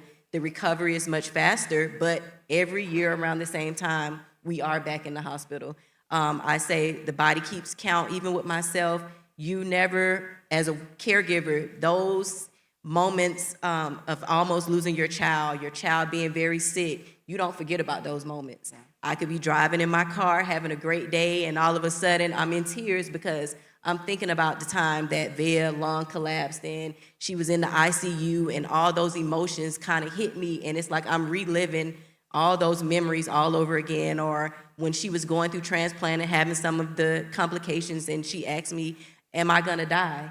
And you never forget those moments and things like that. And, luckily, I have reached out to therapists and I feel comfortable talking to my community, my support system and my therapist about skills of how do I decompress those emotions and not sit with them and let them carry on into depression. So it's just an ongoing process with sickle cell disease. I love it. I own my process. Love that. And Dr. Upshaw, just after having listened to Jimmy and Ashley, how do you help patients? What are some of these tools that you help families navigate these identity shifts, uncertainty, or even survivor's guilt when it comes to transformative therapies?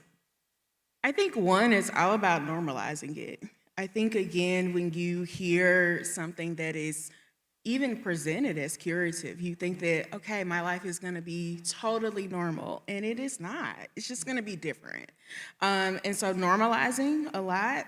I think also normalizing, particularly in a community of a Black American community where mental health is certainly stigmatized, it's important that from the outset we are normalizing mental health supports. And it doesn't mean that someone is crazy or that something is wrong with you, but that it is normal to feel sad, it's normal to feel down, it's normal to sometimes have regrets that you missed out on things that other kids did not have to miss out on. And really normalizing from the very beginning that it is okay to seek support, and it doesn't mean that something's wrong with you, it just means that you have a set of challenges that are unique and are different from other people around you. Yeah, it's incredible. Can we talk a little bit about, as we're starting to wrap up here, what the ongoing care and what the reality is like of living with a transformative therapy? So Jimmy, what does taking care of yourself look like now, and what might surprise people about that? Sorry, can you repeat that? Sorry, what does taking care of yourself look like now, and what might surprise you about that? What might surprise people is that I don't take care of myself. I'm not proud of it, but I don't. I have become jaded by the two things that probably got me, quote unquote, cured from sickle cell disease: Christianity and hematologist. My mom is a pastor, and I'm pretty certain all her prayers is probably what led me to getting into the clinical trial that I got into, and obviously the science is what followed through and eventually made me survive this disease. But that's the dichotomy of a disease as complex as sickle cell, when the thing that actually gets you to the finish line is also the thing that has been dogging you for decades, that you want to, I can't go to hospitals. I mean, the only person I see every once in a while is Vivian, and because I can't go to a hematologist. I don't go to church anymore. Which is obviously not great as well. But yeah, that's probably what the surprising thing is. Obviously, I don't think it's a good idea. My PI is very upset that I don't have one. I've been kind of going through the long-term follow-up process and using that as my care, which is not a good thing. I'm working on fixing that. Aside from that, I stay physically fit. Yeah, you're amazing. Ashley, what do families need to understand if they're considering transformative therapy? What do they need to understand about life after a cure that isn't always explained up front? What do you wish you knew now that you knew then? That is just like I said, it's a journey. You're just entering a different phase of the journey. You have to be willing to pivot. You have to be willing to kind of try the best you can to prepare for the unknown, which is kind of impossible, but you have to make the impossible possible. And just give yourself grace. And like I said, just be willing to pivot. Whatever comes your way, you just try to deal with that challenge. Nothing is going to be perfect. Even for people that have gone through the therapy, no two therapies are the same, no two stories are the same. I was sharing with someone that I have a friend whose daughter also went through the therapy, and I was trying to get her prepared for chemotherapy and how hard it is and how just some of the side effects that she had. And after her daughter had undergone chemotherapy and she was recovering, our stories were totally different. Her daughter didn't experience nearly any or not bad side effects. Yeah, she had the mucosis or the mouth sores, but she was able to maintain, whereas Vea thought she was on her deathbed. So the stories in the journey was just totally different. And I would just say stay connected to the community. Your story, your voice is your power, is your strength. Don't go silent because there's so many people that need the information. I still meet so many people who don't even know about gene therapy. And so I just use that as an opportunity to forever educate, forever stay connected to the community. And I've even joined a new community is with people that have undergone therapy. So it's like you just find yourself a part of two communities now. But it's forever learning about the disease, forever educating yourself and advocating for yourself, and just always being willing to share your story because it impacts so many people that you wouldn't even think about. Oh, we thank you for trusting everyone here and to get up and tell your story. It's incredible. As we're starting to wrap up, Dr. Upshaw, I just want to ask you a question around if someone is considering curative therapy or supporting someone who is considering transformative therapy, what do you want them to understand about the life after transformative therapy? I would say three things. I think number one, preparing for life after transplant starts with your life before transplant. So one, I want you to come to transplant as mentally sturdy as possible. I want you to know the coping skills. I want you to have reached out for supports when you needed it. I want you to come as able to tolerate all of the challenges as much as possible before transplant. During transplant is not the time for us to open Pandora's box and work on all of the things. So that's number one. I think number two is Dr. Haight said before, being in transplant and isolated for that long is really hard on families. I've never met a family that said 8 weeks in the hospital was the best time of my life. It is really hard to be stuck on one floor in one room for that long. It would take a toll on anybody's mental health. And so really reaching out for supports and understanding and recognizing that that's gonna be a really hard time. And then I would say on the back end, as Ashley said, defining what community looks like for you. One of the most psychologically healing interventions is community. Beyond anything that I could tell you about the science of behavior, being able to be in community with other people who get it and have lived that same experience can do wonders for your own mental health and your own self-concept and your own self-esteem. And so whether that's coming back to the sickle cell community to say, hey, I'm an advocate, I've been there, I've done it, this is what it looks like, and maybe finding other people who have also had the same treatments is going to be critically important for you. It's incredible. Ashley, do you have any last words? Any words of advice for people who are thinking about transformative therapy? I would just say outweigh your options, like what might work for me and my daughter or my daughter might not work for the next. So, and just giving yourself grace and just trying to do whatever you can to keep the hope alive, knowing that if this does not work for you or if hydroxyurea is not working for you, that things are coming, and then just stay hopeful. Yep, wonderful. And Jimmy, any? It's a very deeply personal decision going through or making a decision if you want to get the gene therapy. Obviously, I certainly can't make that decision. But what I can say in my experience is that gene therapy, while you're making this decision with your family, like Ashley said, there's a chance it might not work for you. We have to, I think there's one big thing we've all forgotten or maybe haven't actually looked at with gene therapy for sickle cell disease in particular. I don't know if you guys know, it's been 20 years since the Human Genome Project, yet only 2% of the African genome has been sequenced. 20 years. So we're making advanced therapies, gene therapies for sickle cell disease with genome data of white men, literally. That's how gene therapies are made. And we're confused why we can't collect enough in this patient, or, patients are still feeling pain when they get a gene therapy. It's because we don't have enough data to tailor these gene therapies to people that have sickle cell disease, people of color. I think that's a huge problem that we need to fix. So for me, the gene therapy physically, it's completely changed my life. And, you know, if I can guarantee you would have the same outcome as I do, of course I'll tell you to go for it, you know. Yeah, absolutely.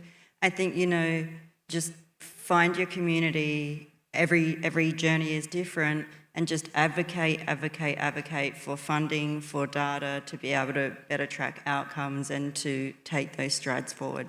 Yeah, yeah, wonderful. So V, are we on time?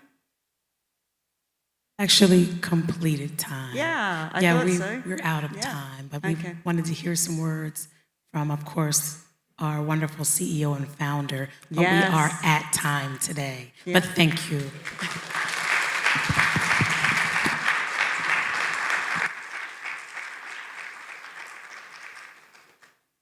And now, as you come from stage, Mapilla will go on stage and she will give our closing remarks for today. But thank you all so much for your content, your sharing, your transparency. We certainly really appreciate it. And we thank you so much, Carly, for moderating. Thank you. Can we get another hand for those that, and from a pillar. Thank you. We did it. Good afternoon. All right. So I just want to take a moment to pause and reflect on what we've experienced together today. It's been really powerful, to say the least. And to see the idea just live out in front of me, I think I was getting emotional because this is what I envisioned. And we heard from experts, but more importantly, we heard truths. We heard lived experiences, explored what is possible, and acknowledged that we still need more change. Because sometimes just because you have an approval doesn't mean that the patients are accessing those transformative therapies. And I hope that as you sit here right now, or join us virtually, you can feel that something has shifted in you with all of the information that you've received today. This summit was never just about sharing information, it was about building confidence. Confidence to ask questions, confidence to speak up, and confidence to engage with your care team, not from a place of fear, but from a place of understanding and partnership. As a mother raising my 3 daughters with sickle cell disease, everything that I do in this space is rooted in wanting what is better for my daughters and all people living with sickle cell disease. And what I've learned is that change doesn't only happen in labs or in clinical trials. They happen when families are informed, when we feel empowered, when patients are heard, when caregivers feel supported, and when communities come together just like we did today. That makes things better, that moves the needle. Even if just a little, it is important, all of this. I hope that you leave here today not just with knowledge, but with answers and with a renewed sense of your voice and your own power on this journey. Because you are not powerless. Your voices matter. I say this all the time on social. Your voices matter, your questions matter, your experiences matter, and you deserve care that reflects all of that. So don't leave here today and just let all this information stay in this room. Take what you've learned and carry it with you. Revisit the program. Don't put it in the trash. Use the resources. There's a lot of resources that we've posted on the second to the last page as far as what MTS Sickle Cell Foundation provides, but we continue to advocate for more support services in the sickle cell space. Continue the conversation with your providers, your families, your community. I heard that word a lot from Dr. Opshaw. So build that community, continue to engage. Stay connected to us, not just for access, but for understanding, for dignity, and true partnership in care. So some quick reminders. At the registration, we have some support for families. There are gift cards to help you with transportation. Please feel free to use that. Also, we have t-shirts. So while supplies last, please feel free to get a t-shirt. Hopefully we have enough for everyone. Also, in the spirit of continuing to grow and improve this experience, we will be sharing a brief post survey with you. Please take, I promise, V actually timed it. It takes less than 5 minutes. Please share your experience with us because we want this to be better. If there's something we could improve on, I promise you will not hurt my feelings. Please take the survey for us. And again, thank you to all of our partners. Thank you for your support, your funding. It allowed us to do what we did today, and we cannot take that for granted. For those of you joining us virtually, thank you for being here. Your presence made this space what it is, both virtually and in person.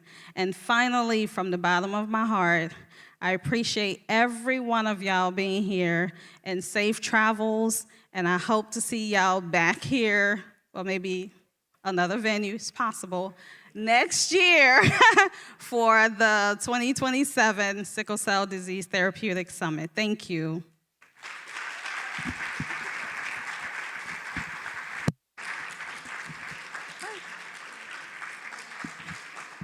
Yeah, they're gonna get t-shirts. Yeah. Y'all gonna get t-shirts, right? Right, huh? Oh, can we have